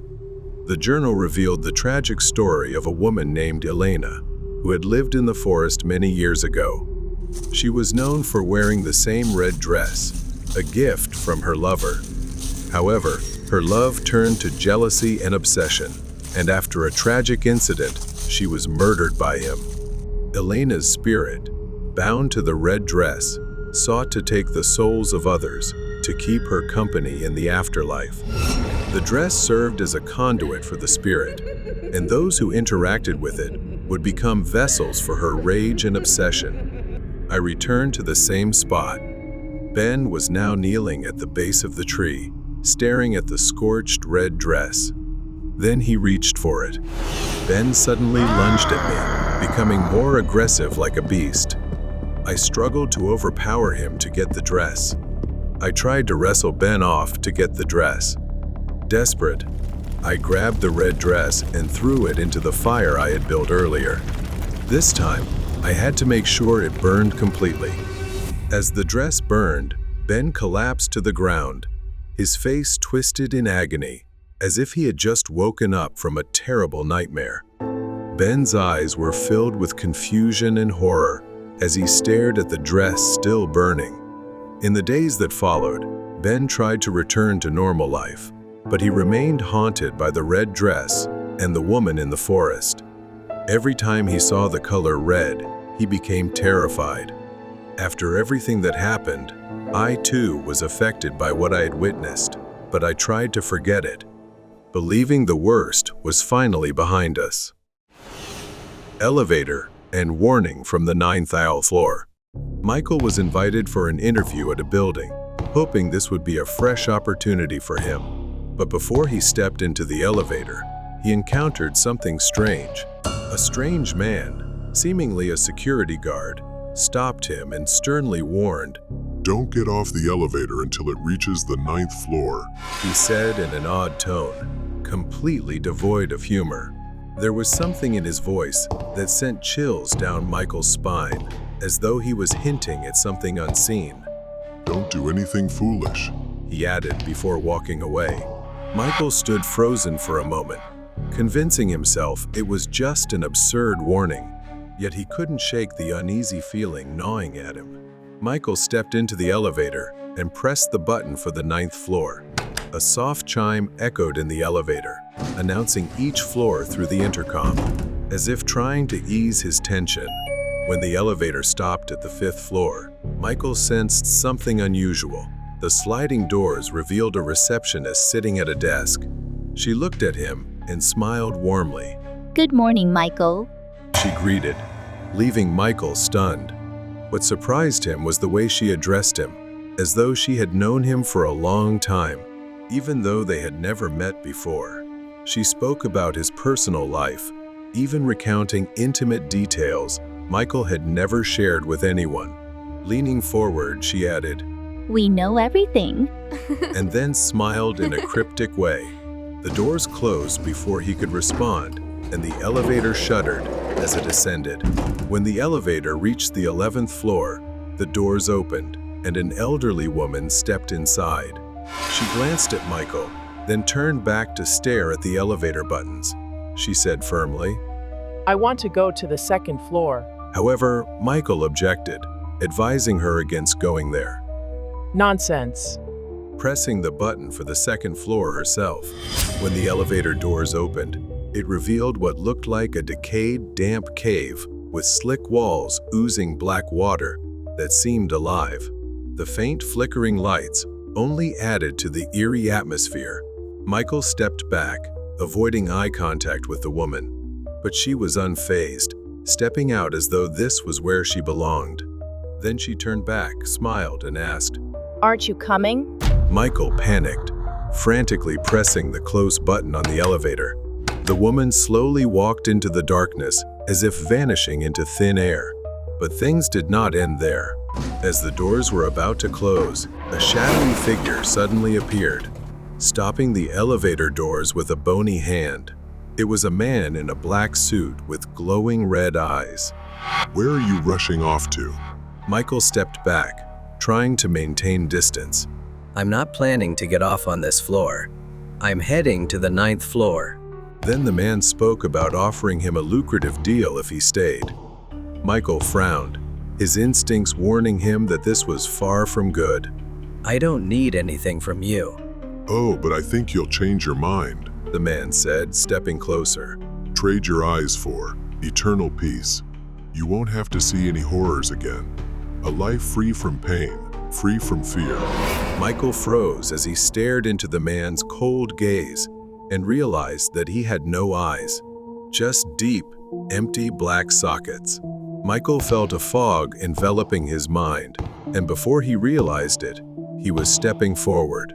But just as his hand was about to touch, a sound echoed from afar, snapping Michael back to reality. No, I don't want that. I'll face it on my own. The man's demeanor changed suddenly. His smile disappeared, replaced by a cold, sharp glare. He moved quickly toward Michael, arms outstretched, as if to pull him out of the elevator. The man grabbed his collar, yanking him off balance. Michael felt his foot slip off the edge of the elevator, stepping halfway into the dark void of the 2nd floor. Michael grabbed the elevator railing and used all his strength to pull himself back. The man lost his balance and let go. Without wasting a second, Michael slammed the close door button. The elevator doors slowly shut, leaving the man standing in the darkness with a twisted smile. You can't run forever, Michael. The elevator continued to ascend. The buttons for the lower floors gradually disappeared from the control panel. He tried pressing a button, but the elevator did not respond. Then the TV screen switched to live footage of Michael, lying on the elevator floor, wearing a strange and unsettling smile. In panic, the elevator filled with a distorted version of the song Happy Birthday. When the elevator suddenly stopped at the 9th floor, the doors opened to reveal what seemed to be a normal reception area. Michael hesitated. The warmth of the room seemed to beckon him, but something about it felt too perfect. Then she stood there, pressing something that resembled a control panel, before vanishing in the blink of an eye. At that moment, he began to realize that he had stepped into an invisible labyrinth. Everything around him became hazy, and the scene seemed to unfold in an endless loop. The elevator descended to the 1st floor where he had entered. As he stepped out, he felt a brief sense of relief, only to witness someone else stepping into the elevator. As the doors closed, Michael instinctively warned the woman, Don't step out until you reach the 9th floor.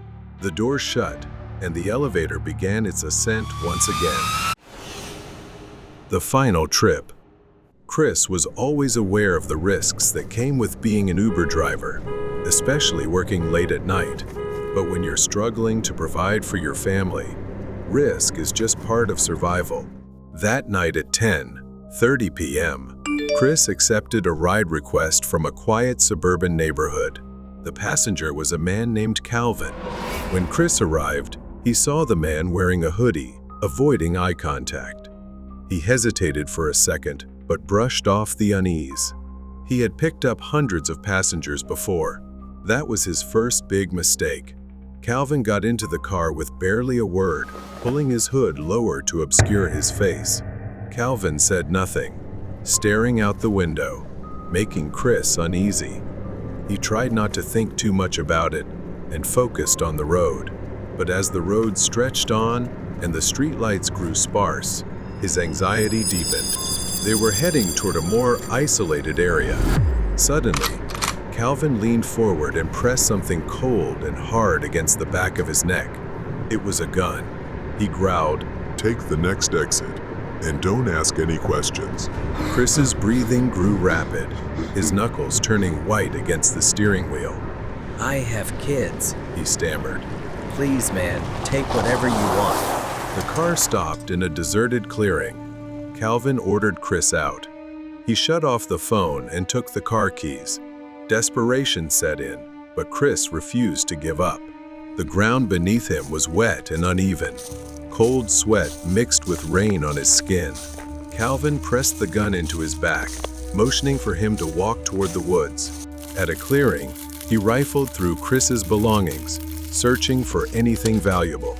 He found some cash but grumbled that it wasn't enough before continuing to search. Chris saw his chance. With one swift motion, he pulled a can of pepper spray from his jacket pocket and sprayed it into Calvin's face. The man screamed in pain, stumbling backward and dropping the gun. Chris didn't hesitate, he ran as fast as he could. Branches tore at his skin, darkness making it impossible to see where he was going. But he didn't stop. It didn't matter anymore. Up ahead, Chris saw a light in the distance, a road, an escape. Behind him, Calvin had recovered. You think you can run from me? His voice echoed through the trees. Another mistake happened. Chris, too focused on looking back at his pursuer, tripped over a hidden rock and fell to the ground. Pain shot through his ankle. Before he could stand, Calvin grabbed his hair and yanked him back. Chris fought back, struggling against the grip. Please don't kill me. I've given you everything I have. But instead, Calvin slammed him against a tree. Racked with pain and hopelessness, Chris collapsed, his vision blurring. He wished for anyone to save him, but maybe this was his chance to save himself. As Calvin gasped for air, rubbing his eyes from the earlier attack, Chris slowly, silently reached for a rock. Without a second thought, with every ounce of strength left in him, Chris swung the rock hard against Calvin's head. Blood trickled down his face as he staggered. Though his ankle was nearly twisted, Chris sprinted toward the light he had seen earlier. A narrow stream trickled through the forest, making him pause for a moment. Chris waded through the water, knowing the stream would mask his footsteps and movement. The pain in his ankle was nothing compared to the terror of what would happen if Calvin caught him. Crawling through the brush, his body ached, but his will to survive burned stronger than ever. When he reached the road, utterly exhausted, Chris burst out of the trees, waving his arms frantically. Help, please. Headlights flooded the road, momentarily blinding him. A car screeched to a sudden stop. A woman immediately jumped out, rushing to his side and calling the police.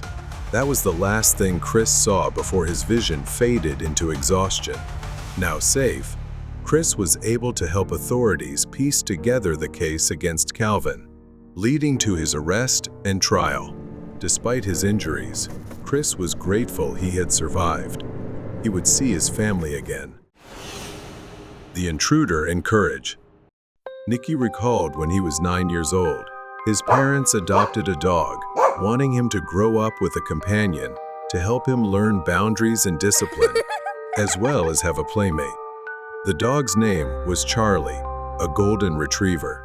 One night, Nicky woke up past midnight and noticed that Charlie had jumped off the bed and was whining at the door. Nicky got up and went downstairs with Charlie. As he walked through the living room, he felt something pass by him that he couldn't even recognize. Nicky led Charlie out into the backyard and stood by the door, waiting for Charlie to quickly finish and come back inside. But when Charlie came back inside, he turned toward the garage door, walked over, and began sniffing intensely. Soon, Charlie's usual curiosity shifted to something else. He began whining, pacing, and scratching at the door more aggressively, finally looking back at Nicky. Nicky hesitated, but Charlie wouldn't stop. Finally, Nicky opened the door and turned on the light. When the lights came on, There was a man wearing a black mask and dressed in all black, trying to break into Nikki's dad's Mercedes. Beneath him was a black bag full of stolen items. The man turned, startled by the light. Charlie immediately began barking, his deep, ferocious growls echoing through the garage. Nicky screamed for his parents, but within moments, the man reacted quickly, rushing over to grab him and cover his mouth. Charlie barked even louder, his desperation clear as he tried to protect Nicky. "Quiet," the man hissed, dragging Nicky toward the car. Charlie lunged, but the man kicked him out the door, sending him sprawling to the ground. His whimpers filled Nicky with heartbreak. Then the thief threw Nicky hard to the ground, leaving him weak and powerless. He leaned down, threatening him to stay quiet or else. After a moment, Charlie was on the other side of the door, barking again.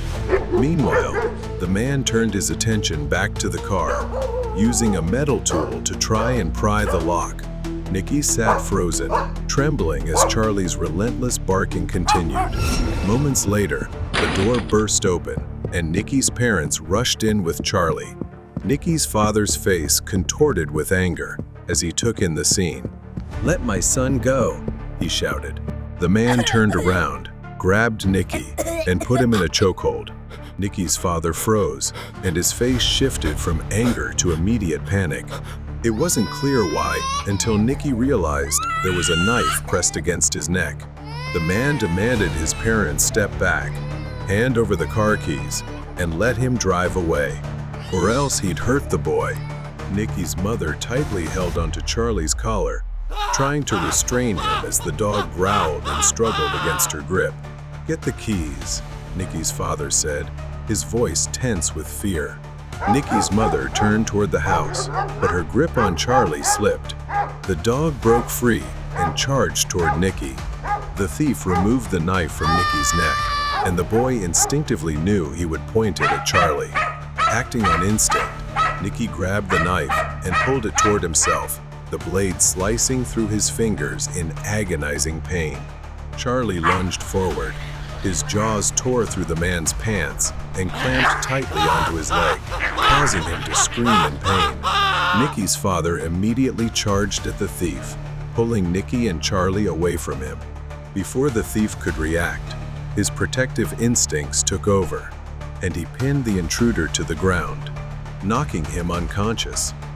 It wasn't until Nicky's mother intervened that everything finally settled.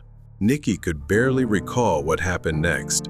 All he knew was that the thief spent a long time in the hospital before being taken into custody. Nicky was also relieved that everyone, including Charlie, escaped without serious injury. Even though Charlie was older, he had proven his boundless love and loyalty to Nicky and the family. The echo of the forgotten sonata. Silver Hollow was known for its quiet streets, friendly faces, and a sense of safety. But the highway just outside its borders told a different story. For months, drivers had vanished without a trace, and rumors of a masked figure haunting the lonely stretch of road began to spread. Locals whispered about this mysterious stalker, but no one had seen him close enough to describe. Nick Hollis, an investigator, was assigned to go undercover as a long-haul truck driver to uncover the truth behind these mysterious disappearances. Nick was skeptical. A wholesome-looking town like Silver Hollow didn't seem like the hiding place of a serial killer. He didn't know if the road and the small town were connected, but highways didn't lie, and the rising number of disappearances demanded answers. Although he lived in the town, he had never noticed anything strange about it. Most people were genuinely kind. His cover was simple, a new truck driver passing through the area, taking odd routes to make a living. He disguised himself and rented a small apartment on the edge of town.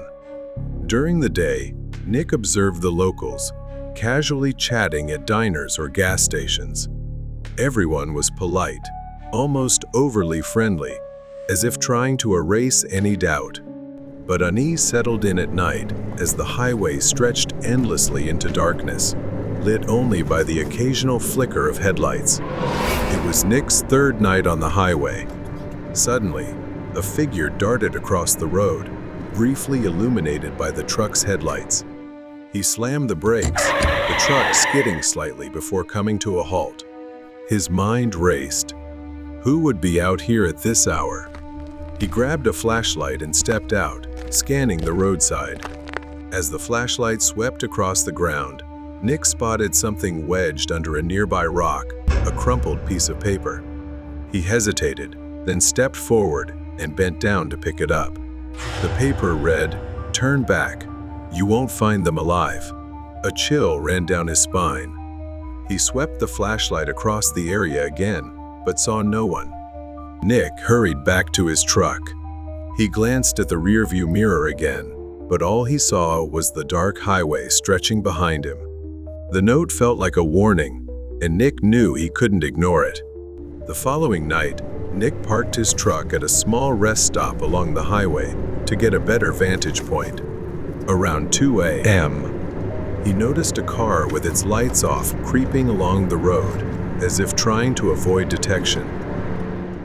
Nick started his truck and followed from a distance. The car turned onto a dense, overgrown path leading away from the highway. Nick parked nearby, grabbed his binoculars, and observed. A masked man stepped out of the car, dragging a heavy-looking bag. He disappeared into the trees. Nick's instincts kicked in, and he quietly followed on foot, keeping his distance. After a few minutes, he spotted the man crouched by a small fire, rummaging through the bag's contents, wallets, phones, and jewelry. Nick crept closer, careful not to make a sound. His plan was to observe long enough to identify the man and his habits, then report back. But as he moved, a twig snapped under his foot. The masked man said, Who's there? Nick raised his hands in surrender. Just a truck driver passing through. Got lost. The masked man stood up, holding a knife. This road isn't for wandering. You should leave, he muttered before vanishing into the woods. Nick immediately called for backup, and a quick search of the area uncovered a stash of stolen goods. 2 days later, the masked man was caught and identified as a petty thief who had been robbing and extorting travelers. Nick's instincts told him this man wasn't responsible for the disappearances. The thief's petty crimes were nothing compared to the horrors the missing travelers had faced. After capturing the masked thief on the highway, Nick couldn't shake the unease in his mind. The petty thief's words echoed in his memory. The real monster isn't dumb enough to get caught. He started noticing inconsistencies. A house with windows perpetually shut. A place he often passed but never saw anyone. Upon investigation, he realized it was his cousin Derek's house, who lived on the town's outskirts. Derek had always been approachable, someone Nick trusted. But during a casual visit to Derek's house, Nick sensed something was off.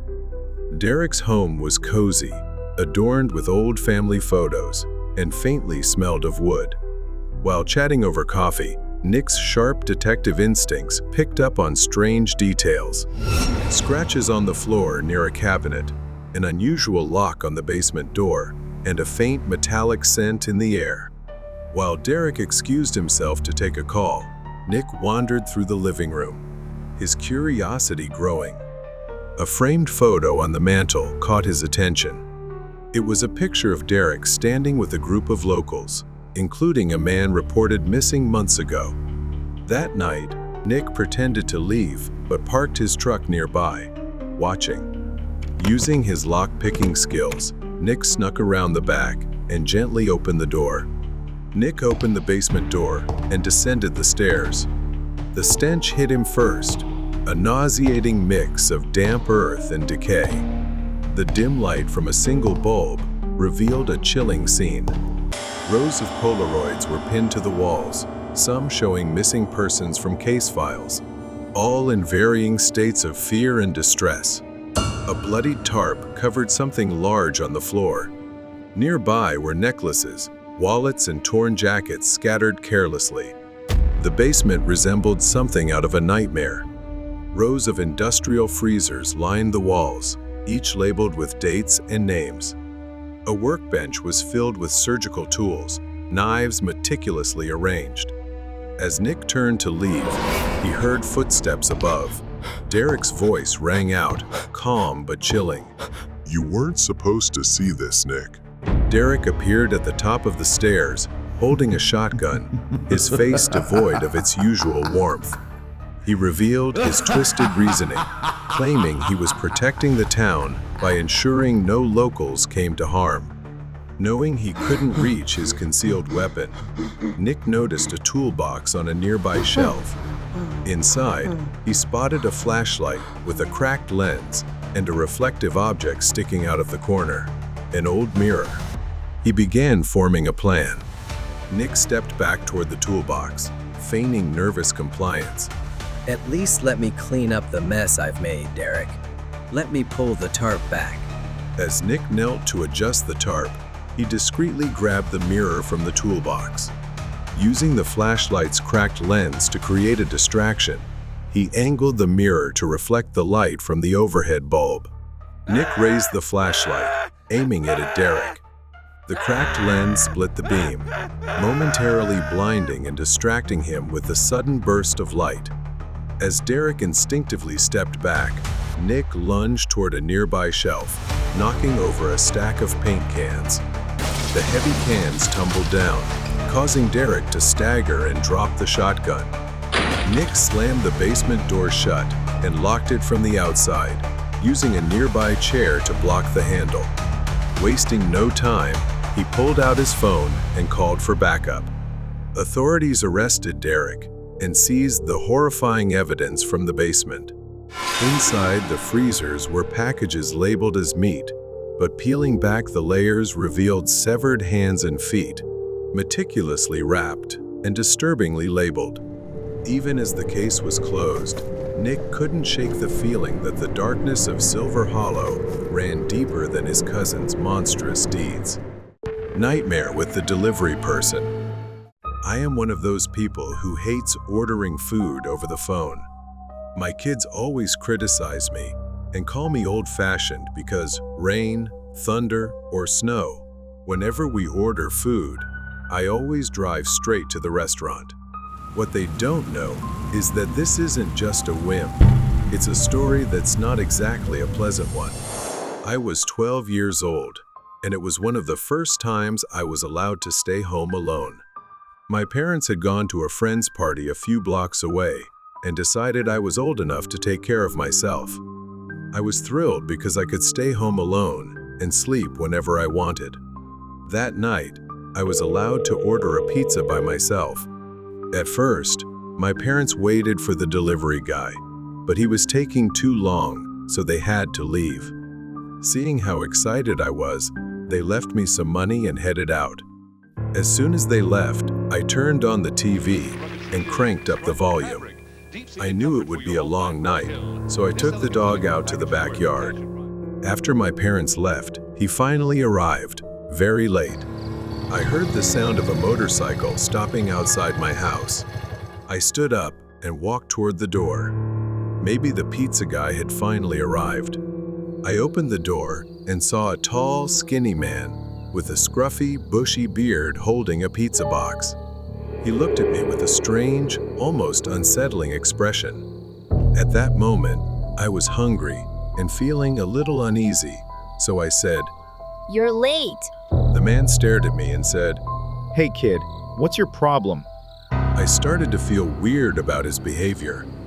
He seemed almost angry, and his body language became more aggressive. At that moment, I got scared and just wanted to avoid anything bad happening. I quickly handed him the money and grabbed the pizza box from his hands. I apologized and quickly closed the door. I was so scared I nearly slammed it shut. But it didn't stop there. Things got worse. He didn't leave but stood there, almost shouting through the front door. Hey kid, what are you doing? I haven't even counted the money. All the money is there. I cried and apologized. At that point, I just begged him to leave and take all the money. There was silence for a moment, but then the man started yelling again, demanding a tip. He lost control, banging on the door with his fists and kicking it when I didn't respond. After a few seconds, just as suddenly as it started, he seemed to get bored and left. My first instinct was to slowly creep toward the door and peek out the nearby window to check if he was really gone. But as I did so, his face suddenly appeared right in front of me, twisted into a crooked smile, and in his hand, he was holding something. When I realized he was holding a baseball bat, I panicked, frantically hiding under the bed, hoping he wouldn't find me. Meanwhile, he pounded on the door with the baseball bat, and after a few strikes at the lock, the door burst open and he entered my house. He went straight to the wardrobe, where I almost hid, and began smashing it violently. If I had hidden there, my entire body would have been destroyed. He left the room and headed straight for the backyard, suspecting I might escape there. My dog immediately attacked him, but at that moment, I heard my dog whimper. I realized something had happened to him, and I couldn't hold back the overwhelming sadness. He moved like a shadow, storming toward where I was hiding, his face twisted in anger. Where are you, kid? I know you're hiding somewhere. He yanked the mattress away and began smashing the bed with the bat, as if trying to break the wood and leave me trapped beneath the wreckage. The wood of the bed began to splinter, and the shards dug into my skin. All I could do was scream for help. As if answering my prayers, two of my neighbors burst in from behind and tackled him to the floor. He quickly got back up, grabbing the bat and trying to swing at them, but one of the neighbors managed to wrestle it away. Then he fled immediately. Suddenly, everything went white and I passed out. When I woke up, I found myself in the hospital. My parents were crying in front of me, saying I was lucky to have only minor injuries. I accidentally overheard my parents talking about the man. He had been a convict with a history of violence, and that night, he had fought with a couple and argued with his boss. In the years that followed, I never ordered delivery again after what happened. The nightmare trip on Christmas Day. In December, my girlfriend Charlotte and I were driving to the Poco Mountains. We had rented a small wooden cabin that looked super cozy, decorated with Christmas ornaments, and had a beautiful view. That night, there was a snowstorm forecast, so we left a bit earlier to have time to buy groceries. After that, we headed straight to the cabin. The house was surrounded by forest, and we had to make several trips from the car to bring everything inside. I did the usual things, like checking the fridge, turning on the TV to see if there was cable or Netflix, and looking out all the windows to make sure everything was fine. Then there was a basement for recreation. I went down to check it out. It was quite large compared to the size of the house. It felt detached from the cabin, dark, and rather chilly. Then there was a knock on the front door. I hurried upstairs to answer it. I was surprised and confused to see a guy who looked like he was in his late 40s. He wore gray sweatpants and a tattered tan jacket. He smiled at me and asked, How's everyone doing? I started asking if he was the owner. He introduced himself as Tom and said he ran the place with his brother. Tom said he lived just up the road if my girlfriend and I needed anything. At that moment, I found it a bit odd that he knew I was with my girlfriend. He left quickly. We continued watching a Christmas movie and enjoying the quiet, but an uneasy feeling started to creep in. When I went to shower, I was startled as the water suddenly turned ice cold. I quickly got out and texted Mike, the cabin owner, asking if there was an issue with the water heater. Mike replied a while later, saying he'd send someone to check it the next day. Around midnight, we woke up to loud banging on the front door. Charlotte shook me awake, terrified. I said I'd check to see who it was, but she was terrified, begging me to stay in the room and keep quiet. The knocking continued, growing louder and more persistent, before suddenly stopping. We sat upright in silence for a few minutes, whispering to each other. I went to lock the bedroom door to feel safer. After a while of staying alert, we eventually fell asleep. The next morning, there was a lot of snow outside, and it was a cloudy, gloomy day. I stepped out to clear the snow off my car. While doing so, I noticed fresh footprints in the snow. They circled around the house. I heard footsteps approaching, and I saw Tom suddenly appear. He said, Is everything okay? I started telling him about what we had experienced the previous day. He even laughed at me, saying I was being paranoid, and assured me he would help check the water heater, which we had complained about earlier. Tom offered to check the water heater. Reluctantly, I agreed to follow him to the basement. At that moment, I texted Mike that Tom was here and helping me check the water heater, but Mike hadn't replied yet.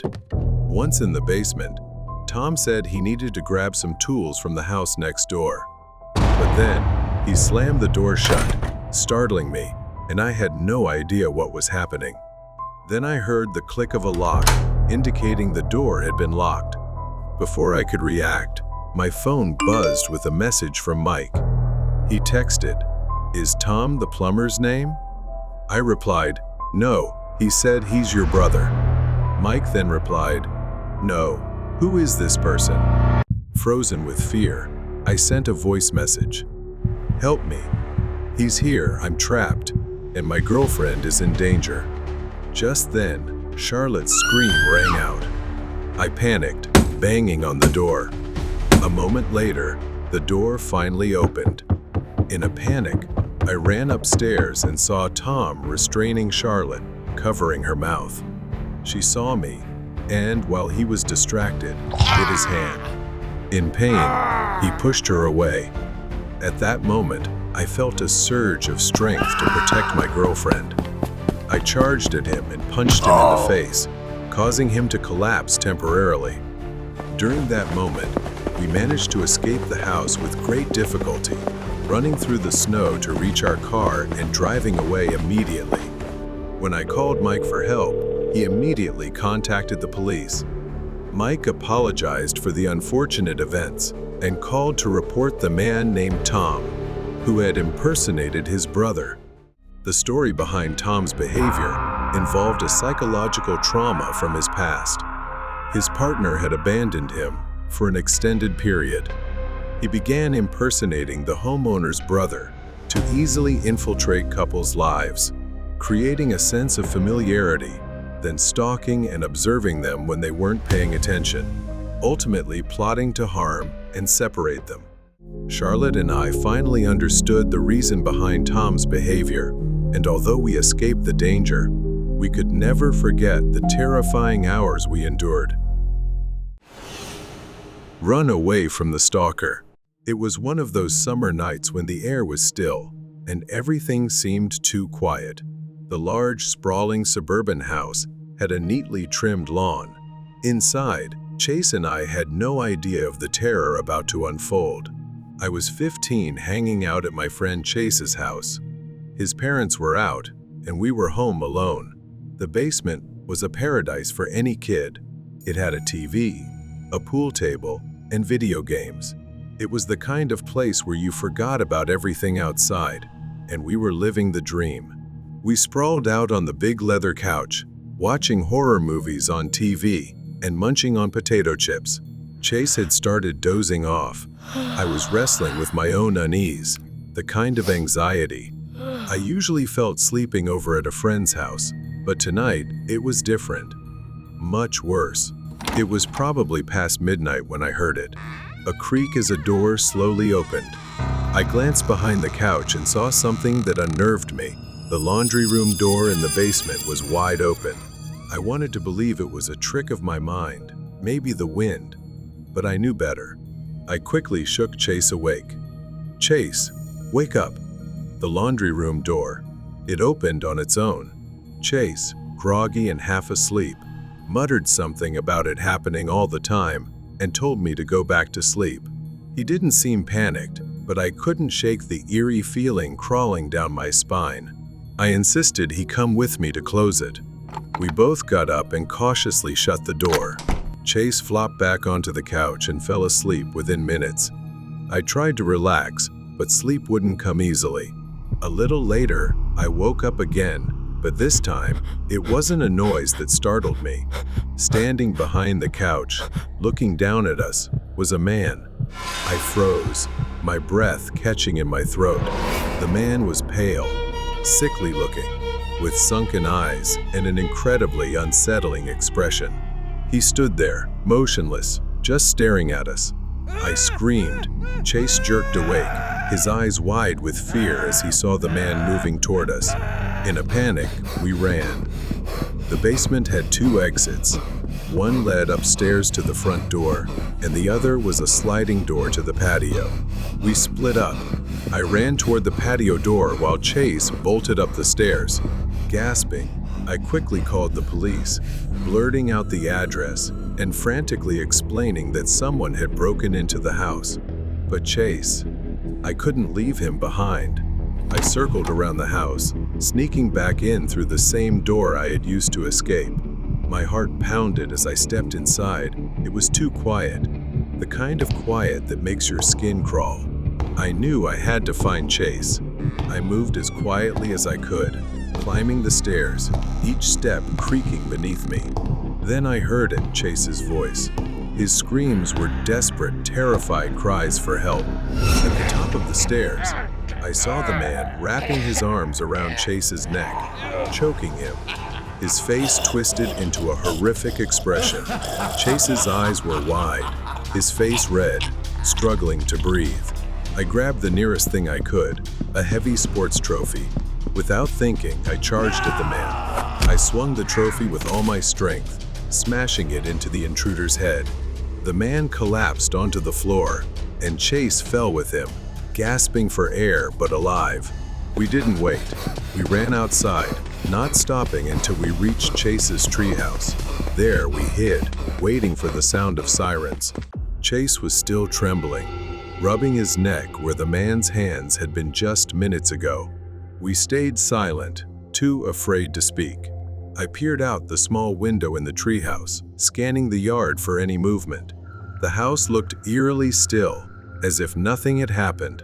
Chase whispered, "What do we do now?" I had no answer. I just knew I couldn't let him go back inside. Suddenly, a faint rustling came from the direction of the house. I held my breath, straining to listen. At first, it was soft, like footsteps on grass. Then, I saw him, the man.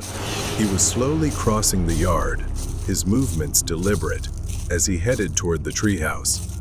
I grabbed Chase's arm, pulling him away from the window. "He's coming." The two of us backed into a corner of the small treehouse, barely breathing. The man's footsteps grew louder, the creak of the ladder.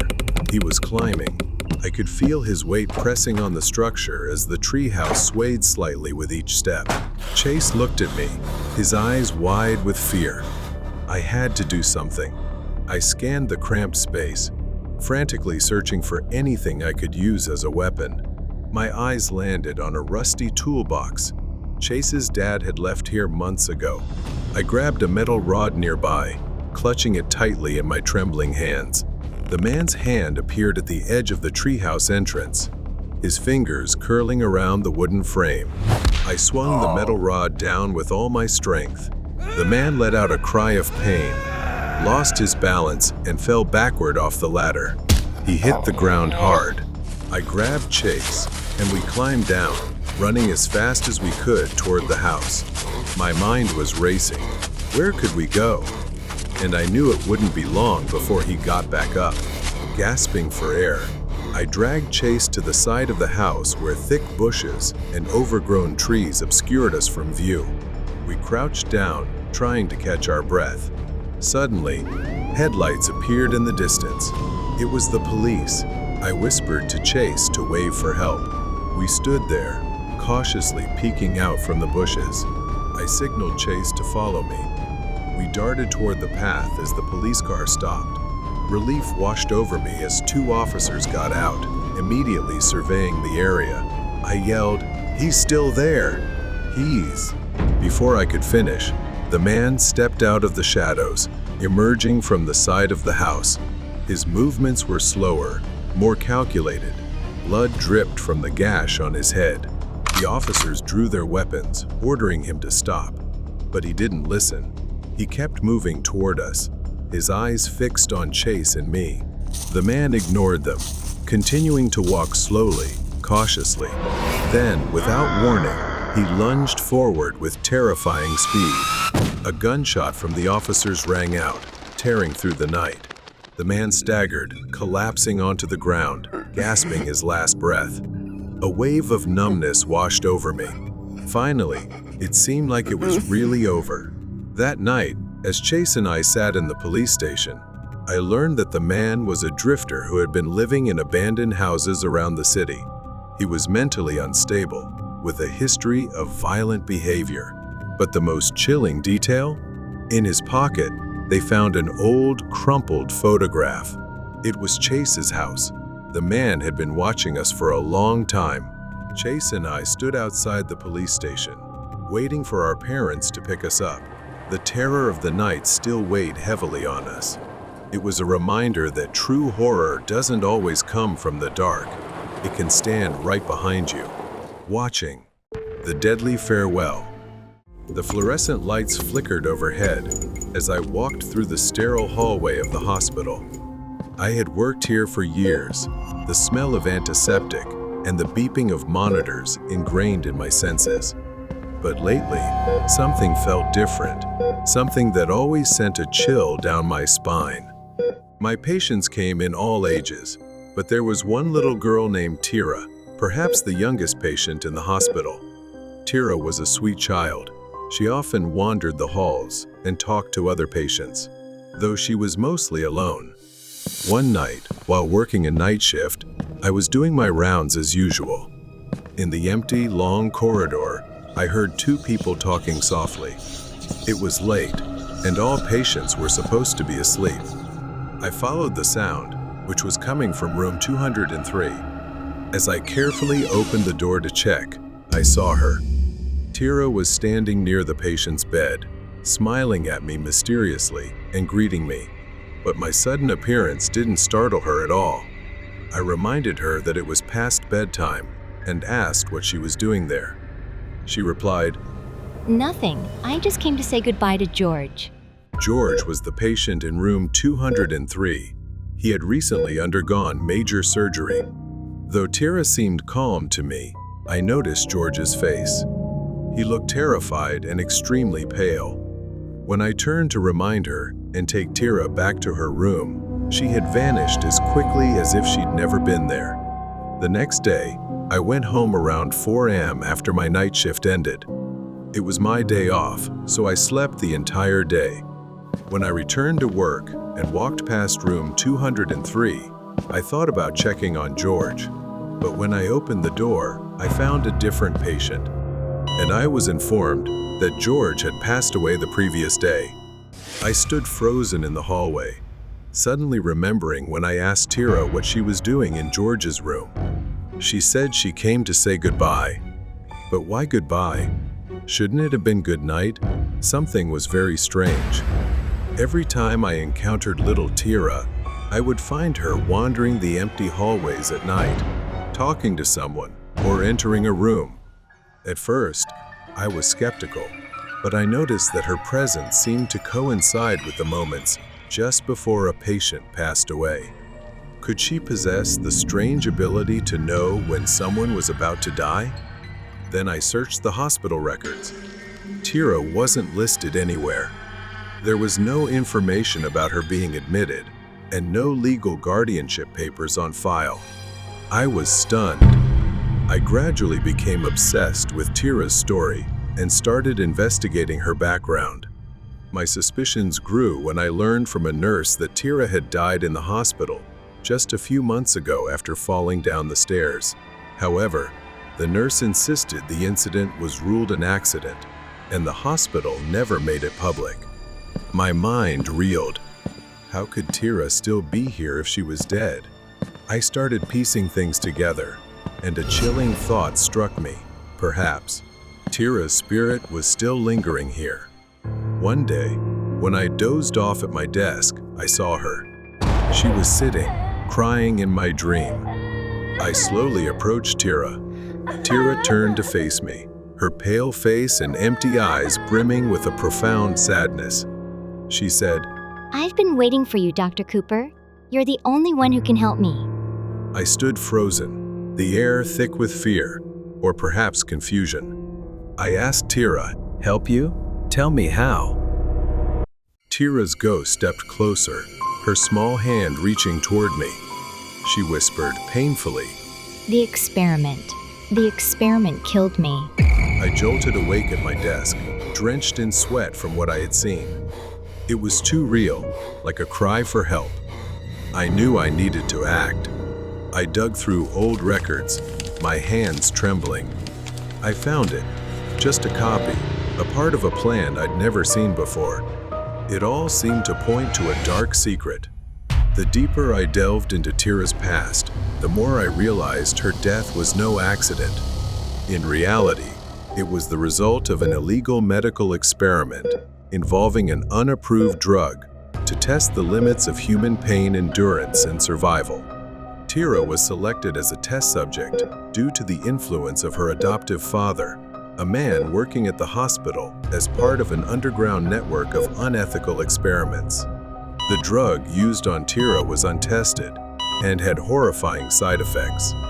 Tira's death was the culmination of a cover-up to protect the hospital's reputation. One night, while working the night shift at the hospital, I heard strange noises, like a child crying, coming from the abandoned wing of the hospital. The sounds led me down a hallway that hadn't been used in years. My heart pounded as I pushed open a door, revealing a forgotten room. Tira stood there, her figure faint in the dim light, her eyes filled with sadness and pain. She told me that she couldn't leave, and that she had been trapped in the hospital ever since her death. Her spirit was tethered to the hospital, bound to the hallways, unable to move on until the truth about her death was revealed. Tira had guided other souls to the afterlife, but she herself was trapped here. When I made my final efforts to reveal the truth, the hospital management and the girl's adoptive father tried to discredit me, even going to great lengths to silence me by threatening my career. The hallways were empty, the hospital eerily silent. I walked through them, knowing they were trying to stop me. But I didn't falter, and I was determined to report everything to the authorities, ensuring that those responsible would be held accountable. As the authorities investigated, I stood in a patient's room, moonlight streaming through the window. I saw the silhouette of a little girl standing behind me. It was Tira, appearing now in a more peaceful form. She smiled, her eyes filled with gratitude. She thanked me, her voice gentle, as her figure began to fade away. Tira's departure finally brought clarity. The hospital faced public outrage, and the administration was forced to shut down. Her adoptive father was arrested for his involvement in the illegal experiments, and justice was served. Although Tira's ghost was gone, the darkness of the hospital remained, reminding me that the line between life and death, between justice and illegality, is often much thinner than we imagine. Dark intentions at Dunkin' Donut. The fluorescent lights flicker above me as I sit on the edge of a narrow bed. The cold walls, the air thick with dust and time. It's been 2 years, but I remember it all as if it happened yesterday. The Dunkin' Donuts shop, the rain, and Jerry. That's where it all began. I worked the night shift at the Dunkin' Donuts in a quiet suburban town. It was a small place, nestled between an old laundromat and a thrift store. I saved what I could, putting money aside each night. It wasn't glamorous, but it was a job, and it kept me going. My sister usually stopped by, but tonight she wasn't there to see me. She was sitting by the window with a guy, her eyes red from crying. I couldn't hear what they were saying, but it was obvious they were arguing. She looked so distressed. He wore an old, worn coat, lingering at the door, watching the place. Tonight, he hesitated at the door, lingering longer than usual. I tried to keep my distance. There was something about him that made my skin crawl. I snapped out of my thoughts when the door creaked open, and Jerry walked in. He was irregular but always so strange. His habit of coming in at exactly 10 p.m. never failed. He shuffled to the counter, but his gaze shifted to my sister, now sitting alone, staring out the window. Jerry leaned in, asking me about her, asking if he could get her number. I clenched my jaw, trying to smile politely, but the sharpness in my voice slipped out. "Leave her alone, Jerry. Just order and go." He chuckled and said, all right, I'll have the usual." He ordered a chocolate donut and hot chocolate, which he always ordered, and went to his usual seat in the corner. I watched him eat, tearing tiny pieces off his donut, his eyes flicking toward me now and then, making me uneasy. My shift ended. It was pouring as I walked home, the streets deserted, but after a few blocks, I started hearing another set of footsteps, echoing mine, stopping when I stopped. I turned around, but no one was there, just the empty sidewalk stretching under the streetlights. I kept walking, faster, but the feeling of being watched stayed with me. I finally made it back to my apartment. I went into my bedroom, letting the silence envelop me, but then I saw him, Jerry, standing across the street, holding a radio. He just stood there, staring at me, the radio pressed to his ear. He pressed his head to it, then suddenly smashed it against his head with a blank, puzzled expression. Blood gushed from his head. I scrambled around the room for my phone to get help, but when I looked back, he was gone. I sat on my bed, staring out the window into the rainy night. Jerry's face kept flashing in my mind. I couldn't take it anymore. I was sick of seeing him every night. And then, a dark thought crept into my mind, and I felt an odd satisfaction as I imagined it unfolding. I needed to teach him a lesson, to make him understand he wasn't welcome. The next night, I returned to the shop, stopping at the back to grab some supplies. I picked up a box of donuts, carefully selecting a chocolate one, just like Jerry's usual order. I pulled a small vial from my pocket, a stimulant strong enough to paralyze him for a while. I injected it into the donut, the liquid vanishing into the soft pastry. I carefully placed the donut back in the box, my heart racing as I imagined Jerry's face when he realized what was happening. I returned home and watched the rain fall outside the window. The donut sat on the dresser, a reminder of the plan forming in my head. As I sat there, an odd sense of peace washed over me. I didn't know where this road would lead, but I knew one thing: I wouldn't have to see Jerry's face staring at me anymore. Wouldn't have to endure his unsettling presence lurking on the edges of my life. The next night, I returned to the counter, watching the quiet stream of customers come and go, my mind racing with the plan I had laid out. The donut box sat in the drawer, hidden away, with one specific donut prepared for Jerry. I spent the whole day thinking about it, rehearsing the moment in my mind, imagining his face when he realized what I had done. I checked the clock. Almost 10 p.m. The door opened, and Jerry walked in, moving with his usual unsettling calm. I noticed a new scar on his forehead, a reminder of his strange behavior the night before. He glanced at the menu, but his focus was entirely on me. Then he reached into his pocket and pulled out a wad of cash, throwing it directly at my face. I could feel my anger boiling inside from his action. I reached into the drawer and pulled out the box with the special donut inside. I took him to the table, keeping my face as neutral as possible.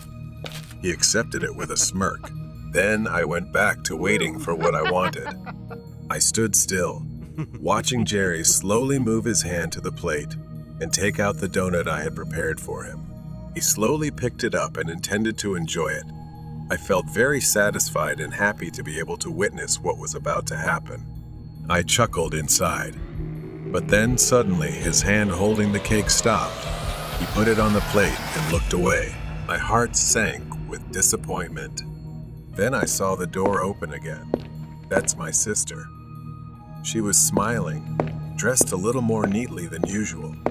When she approached the counter, then turned her eyes to Jerry, her face lit up. I stared in disbelief, piecing everything together as she looked over to his desk. Could it be that what I'm thinking right now is true? My sister said, her voice filled with excitement, "Adam, I want you to meet someone," and pointed to the table where Jerry was sitting. My sister went to his table. Then he started to act gallantly. I suddenly remembered that she also liked to eat chocolate cake. Then, with a distorted smile, he brought the cake to his mouth for my sister to eat. I felt like I was collapsing, and instead a surge of panic hit me. I ran to the table and stumbled, screaming in vain, "Stop!" I screamed, my voice cracking with desperation. Panic flooded the room as I knelt beside her, screaming, shaking her, hoping she'd wake up. Jerry knelt down too, his face showing real horror as he tried to help. He pressed down, trying CPR, but it was no use. She was unconscious, her face pale. That's when it hit me, had I misjudged him all along? I grabbed my phone, my hand shaking as I dialed for an ambulance, my mind reeling as I realized the gravity of what I had done. The ambulance arrived, and I followed as they loaded her into the back, the siren wailing as they sped toward the hospital. The waiting room was cold, sterile, and I sat there, numb, staring at the wall, my mind racing with guilt, fear, and regret. A doctor came out, his face grim. He told me she was alive, but barely. The drug I put in the donut was enough to paralyze her temporarily, but very dangerous. She might not walk again. If there had been more, she wouldn't have survived. Relief washed over me for only a brief moment before I saw the police step into the waiting room, their eyes fixed on me.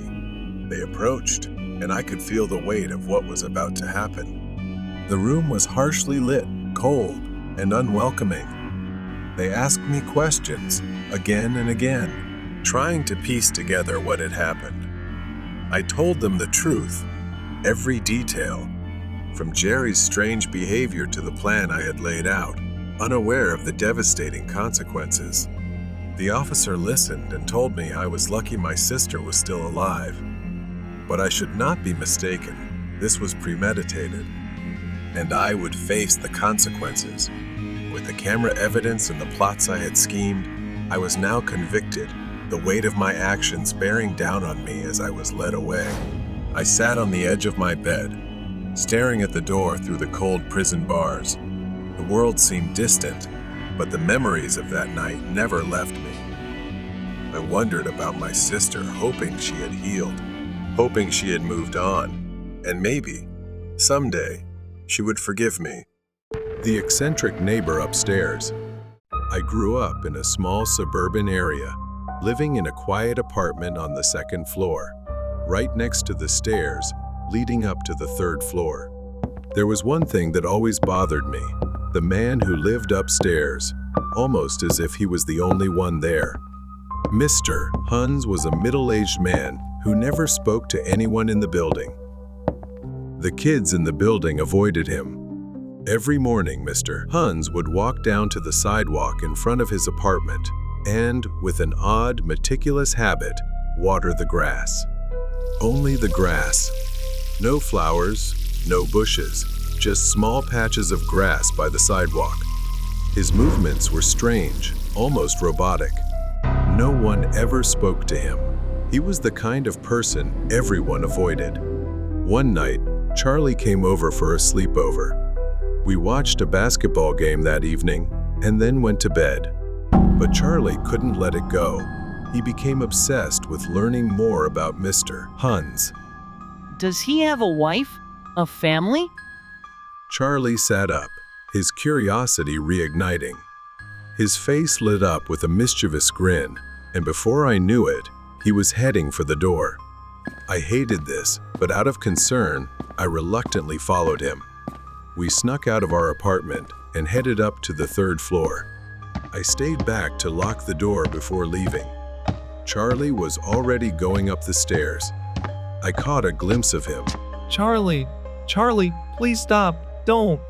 When I reached the top, I saw Charlie standing outside Mr. Hans' apartment, his right hand on the doorbell. Charlie, what the heck? Stop it!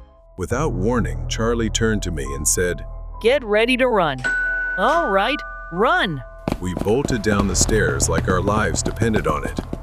Who's there? I heard Mr. Hans stepping out of his apartment. Then the door slammed shut behind us, and we could hear his footsteps coming closer and closer. We gasped for breath, panicking as we ran down the hallway.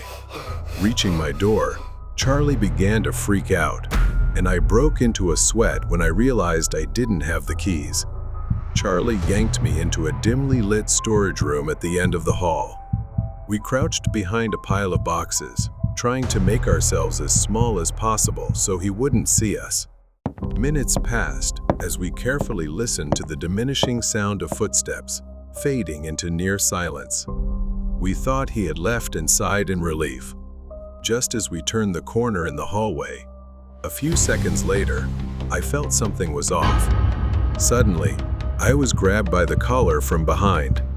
Charlie was walking ahead of me, so who was behind me?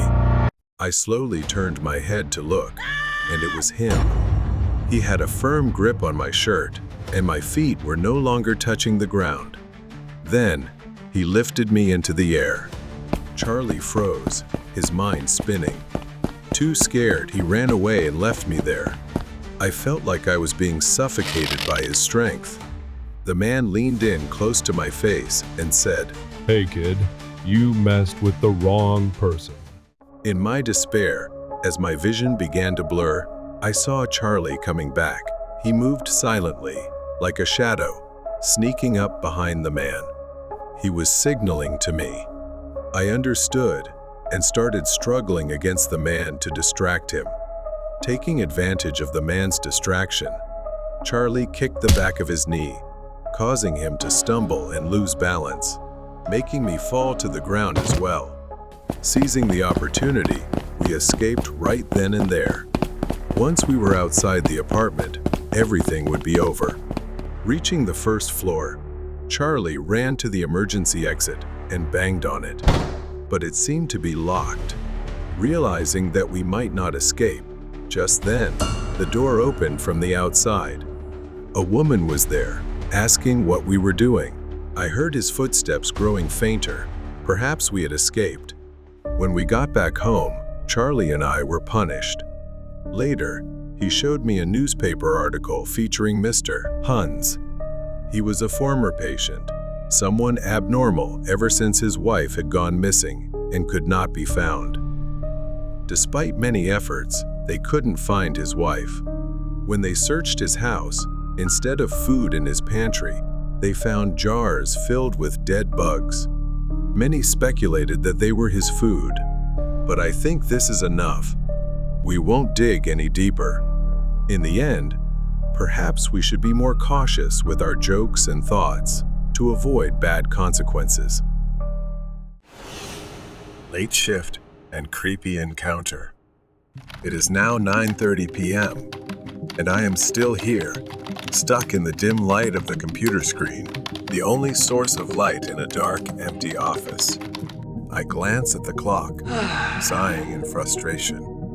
I have worked here as a software engineer for 2 years, and nights like these have become all too familiar.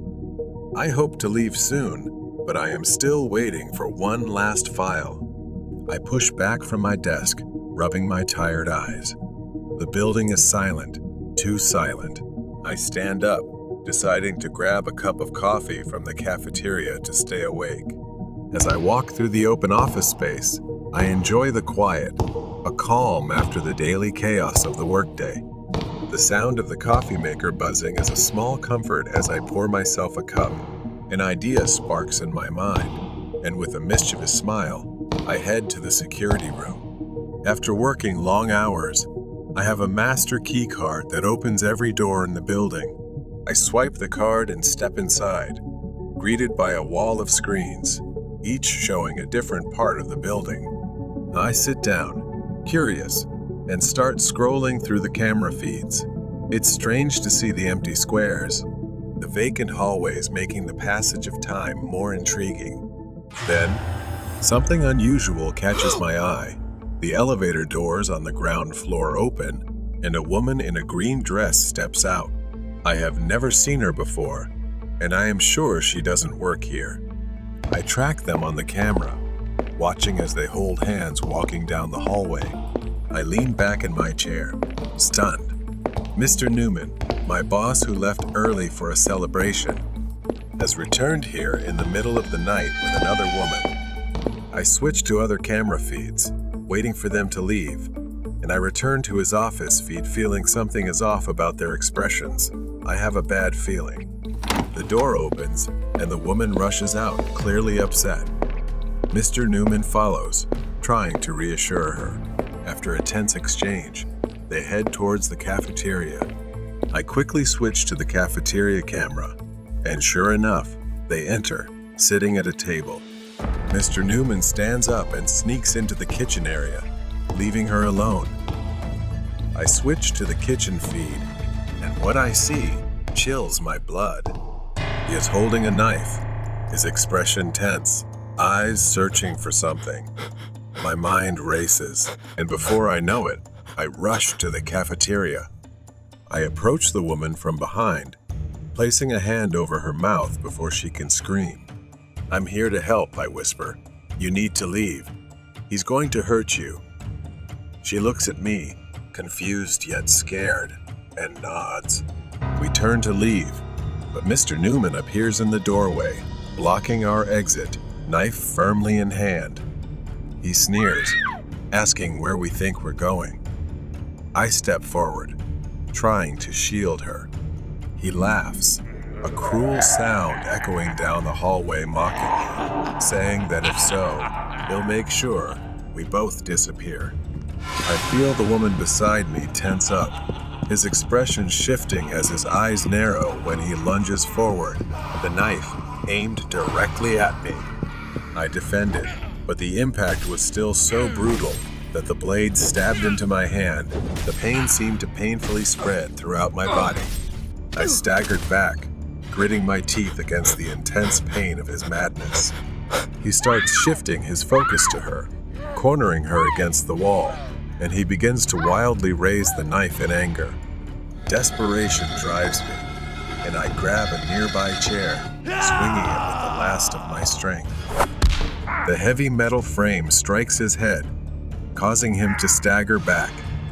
Blood flows from the cut on his forehead as he crashes to the floor, dazed for a moment. The woman screams, but she quickly pulls out her phone, her hand shaking as she calls the police.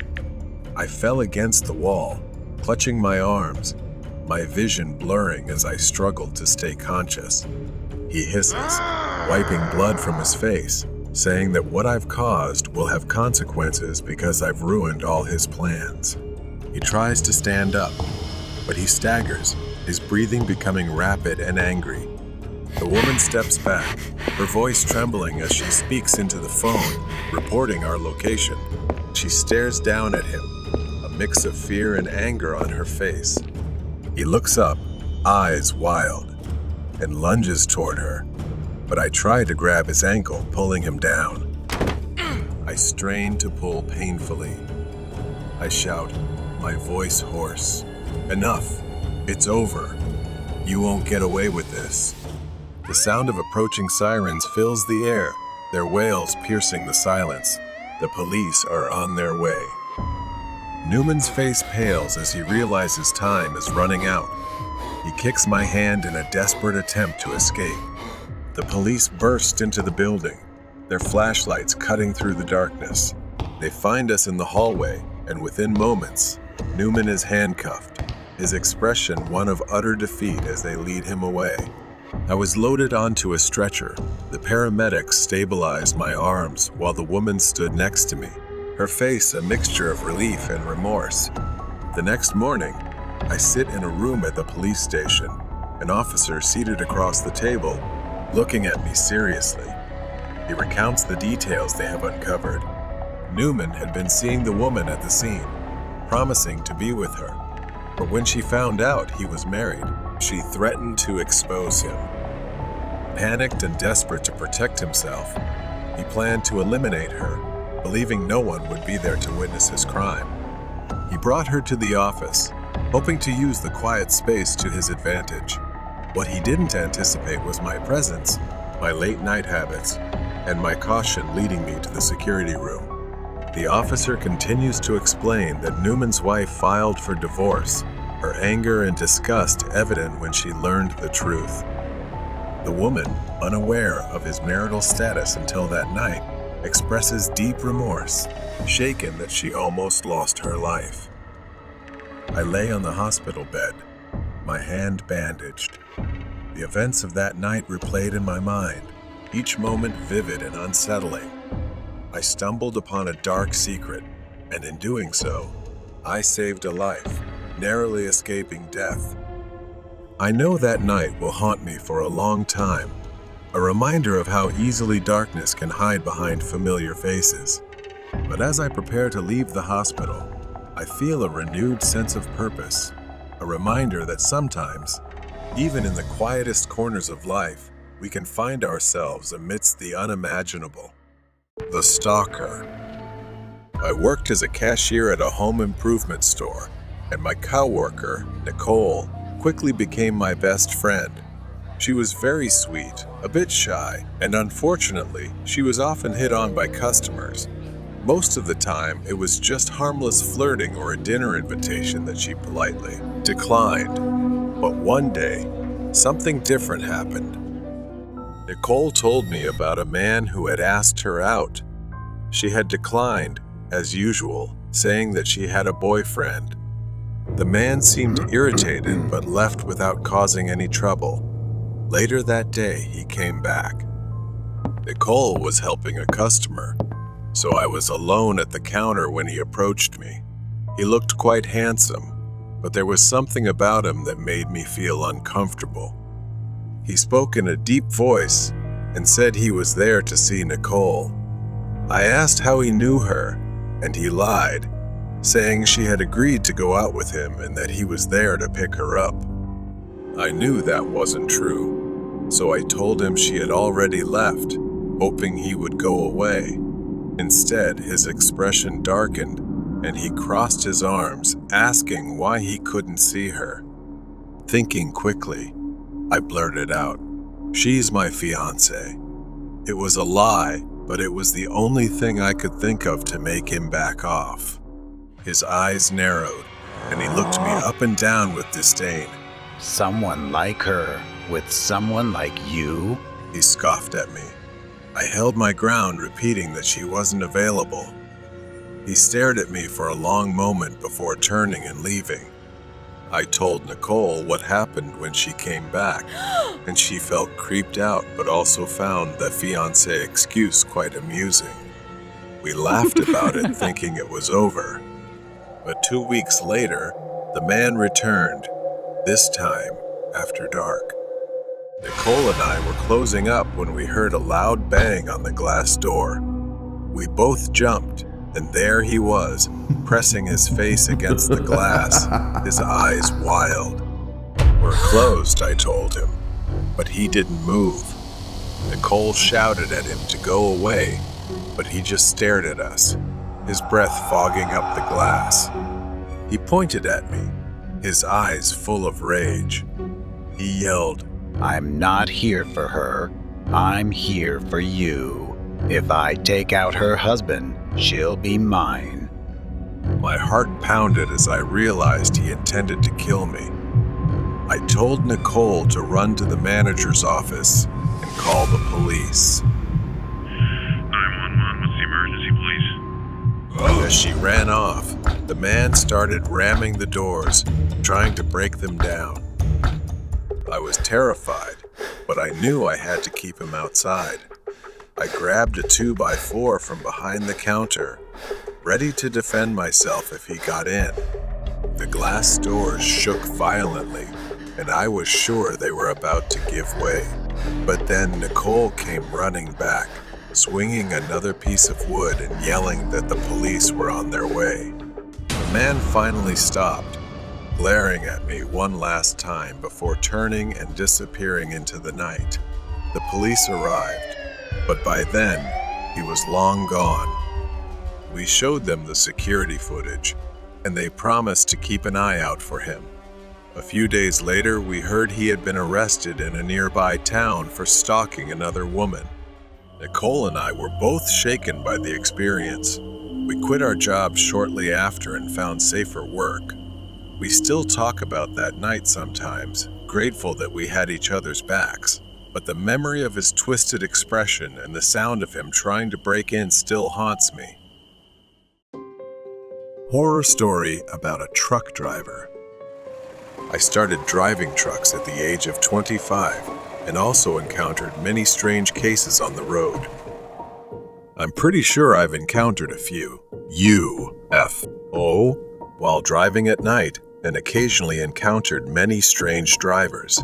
The story I share with you today is the most horrifying and strange experience I have ever witnessed. In observation, I was 37 years old in 2009.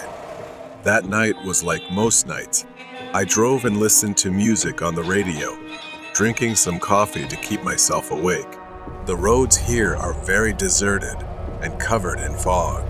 Gradually, the fog got thicker and thicker, and I started thinking about whether I should pull over for a while or keep driving. I thought so, but in the end, I still chose to continue driving. At this time, there was no one on the country road, so it was probably safe to continue driving.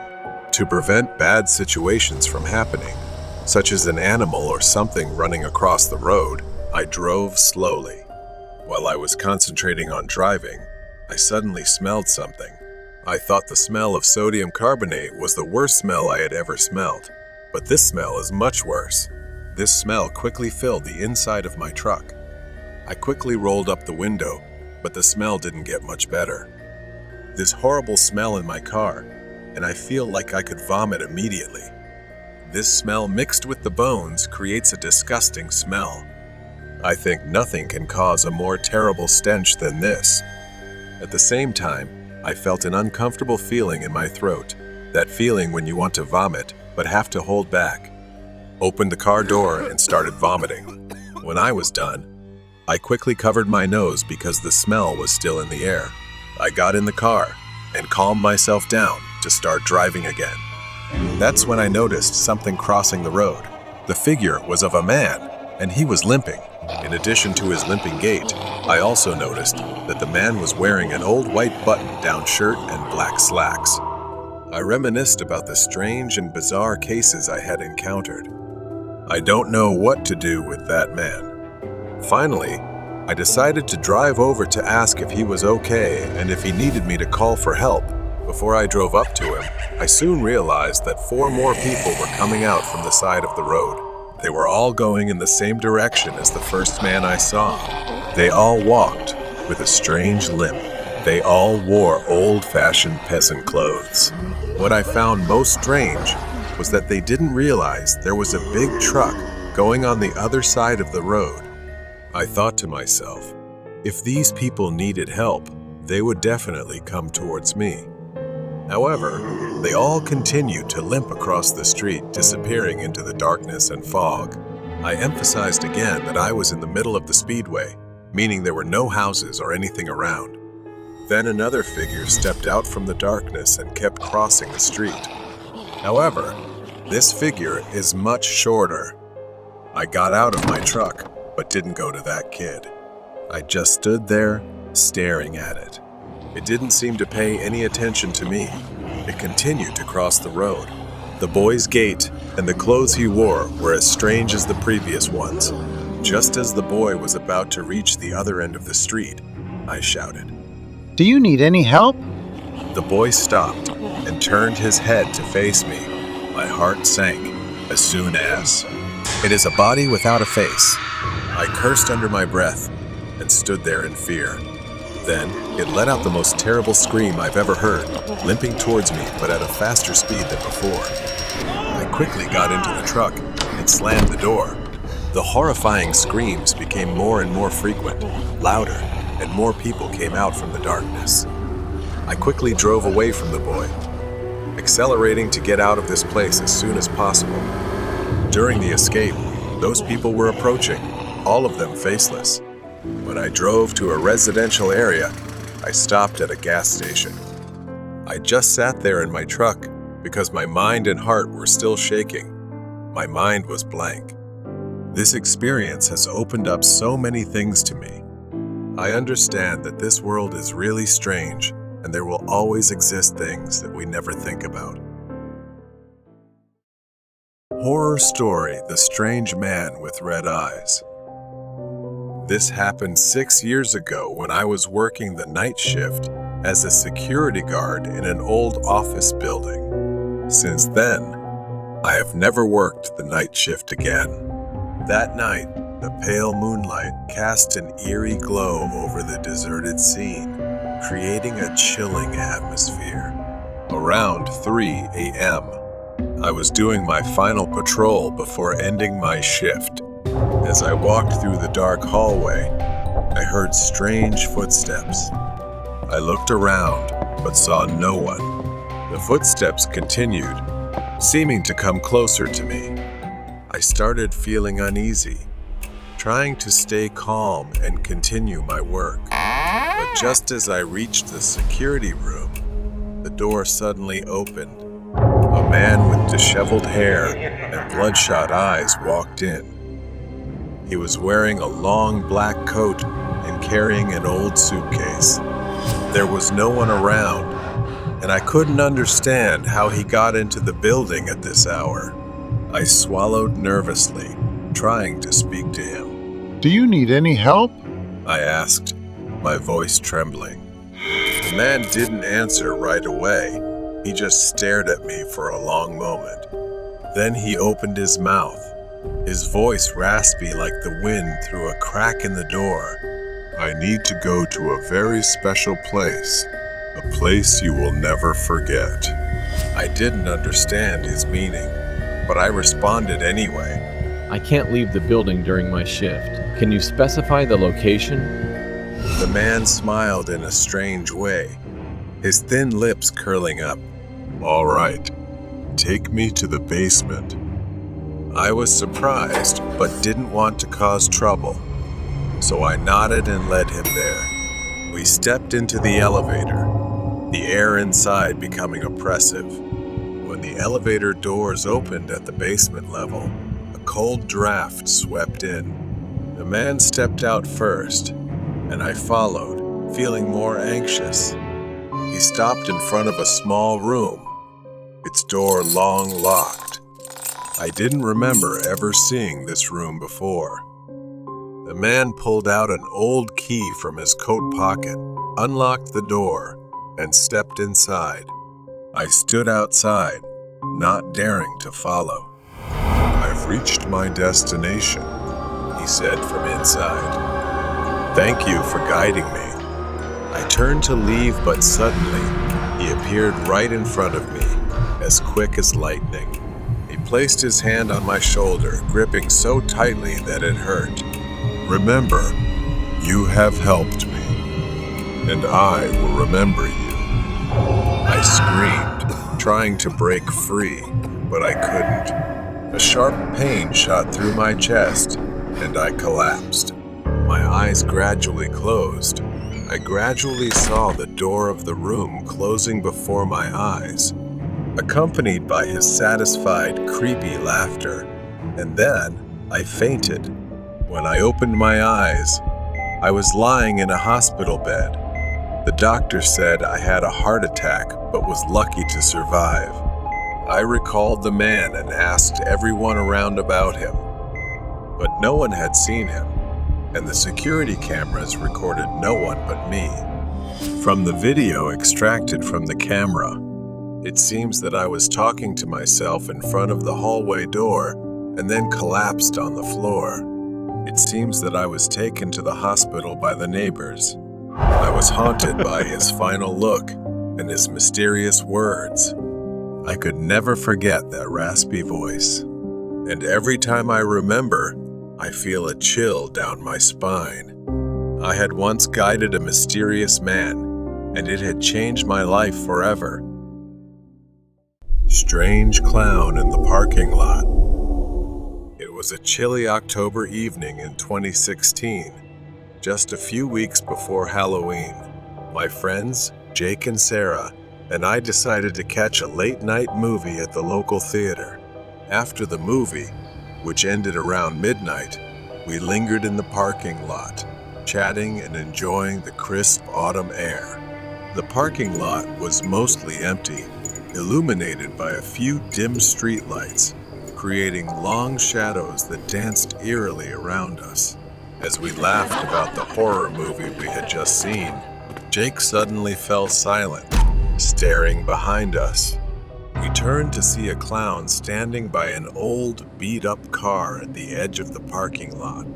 He was dressed in a dirty, oversized clown suit with a red wig and smeared white face paint. Unlike the clowns at birthday parties, this one had a sinister air about him, his smile too wide and his eyes too dark. At first, we thought it was a prank. After all, clown sightings had become a bizarre trend that year. But as he started walking towards us, the playful notion quickly vanished. His movements were slow and deliberate, and in his gloved hand, he held a balloon that bobbed menacingly with each step. Nervously, we decided to head to Jake's car, which was parked a short distance away. We tried to act casual, but our pace quickened with each step. The clown followed, maintaining a steady, unnerving pace. My heart pounded as we reached the car and scrambled inside. Jake fumbled with the keys, his hands shaking. Just as we locked the doors, the clown reached the car. He leaned against the driver's side window, his face inches away from Jake's. He pressed the balloon against the glass and slowly dragged his finger down the window, leaving a streak in the condensation. We could see his eyes clearly now, cold and calculating. He tapped on the glass, the sound echoing in the silent parking lot. We were frozen with fear, unsure of what to do next. The clown then moved to the front of the car, standing directly in the headlights. He reached into his oversized pocket and pulled out a long, jagged knife. The sight of the blade sent a fresh wave of panic through us. Jake finally snapped out of his shock and started the car. The engine roared to life, and the clown took a step back, still smiling that unsettling smile. We peeled out of the parking lot, tires screeching, and didn't stop until we were miles away, parked in front of a 24-hour diner. We sat in the car, catching our breath and trying to make sense of what had just happened. We debated calling the police, but without any real harm done, we doubted they'd take us seriously. In the end, we decided to keep the story to ourselves, not wanting to relive the terrifying encounter. To this day, the image of that clown and his menacing smile haunts us. We often wonder what his intentions were and shudder at the thought of what might have happened if we hadn't reached the car in time. The experience left a lasting impression, a chilling reminder that sometimes the scariest encounters are the ones that seem to step straight out of a nightmare. Horror Story Haunted Tracks. The legend of the haunted tracks had always been a topic of eerie fascination in our small town. The story went that, decades ago, a tragic train accident had occurred on the old, abandoned railway line just outside town. Many lives were lost that fateful night, and it was said that the spirits of the victims still lingered, haunting the area. As a skeptic, I never believed in ghosts or haunted places, but that changed one cold winter night. I was driving back home after visiting a friend when a heavy snowstorm hit, making the roads nearly impassable. I decided to take a shortcut through the old railway crossing, hoping to save some time. The wind howled, and snow fell in thick, blinding sheets as I navigated the narrow, winding road. The visibility was almost zero, and I had to slow down to a crawl. As I approached the old crossing, my car suddenly stalled. I tried to restart it, but the engine wouldn't turn over. Frustrated, I got out to check under the hood, the biting cold stinging my face and hands. As I fumbled with the engine, I heard a faint, distant whistle. I froze, remembering the tales of the haunted tracks. The whistle grew louder, and I saw a light piercing through the snowstorm, heading straight toward me.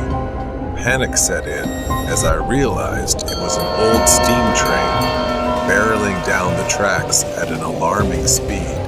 I abandoned my car and tried to run, but the snow was too deep, and I stumbled. As the train approached, I could see it more clearly. A rusted, ancient locomotive, its windows shattered, and the metal twisted and scorched. I braced myself for the impact, but it never came. Instead, the train passed right through me, sending a bone-chilling cold through my body. I turned to see it continue down the tracks, disappearing into the storm. Shaking, I returned to my car and tried the engine again. This time, it roared to life, and I wasted no time getting back on the road, my heart pounding in my chest. When I finally reached home, I was too shaken to sleep. The next day, I told my friend Mark about the experience.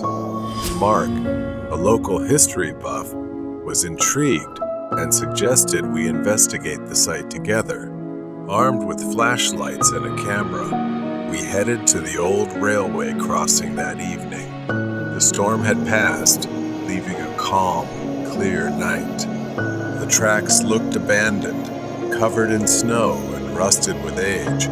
As we walked along the line, Mark recounted the details of the accident. A collision between two trains due to a signaling error, killing dozens of passengers. Suddenly, we heard it again, the distant whistle. The air grew colder, and a light appeared down the tracks. We watched in disbelief as the same ghostly train emerged from the darkness, moving silently toward us. Mark, braver than I, stepped forward with his camera, snapping pictures. The train passed through us again, leaving us both shivering and breathless. When we reviewed the photos, we were stunned. In each shot, ghostly figures were visible, faces twisted in pain and fear, hands pressed against the windows as if pleading for help. We had captured the spirits of the victims, forever trapped on their final, tragic journey. The haunted tracks were no longer just a legend. They were a grim reminder of the lives lost and the restless souls that still wandered, seeking peace. I never took that shortcut again, and the memory of that night remained etched in my mind, a chilling testament to the power of the supernatural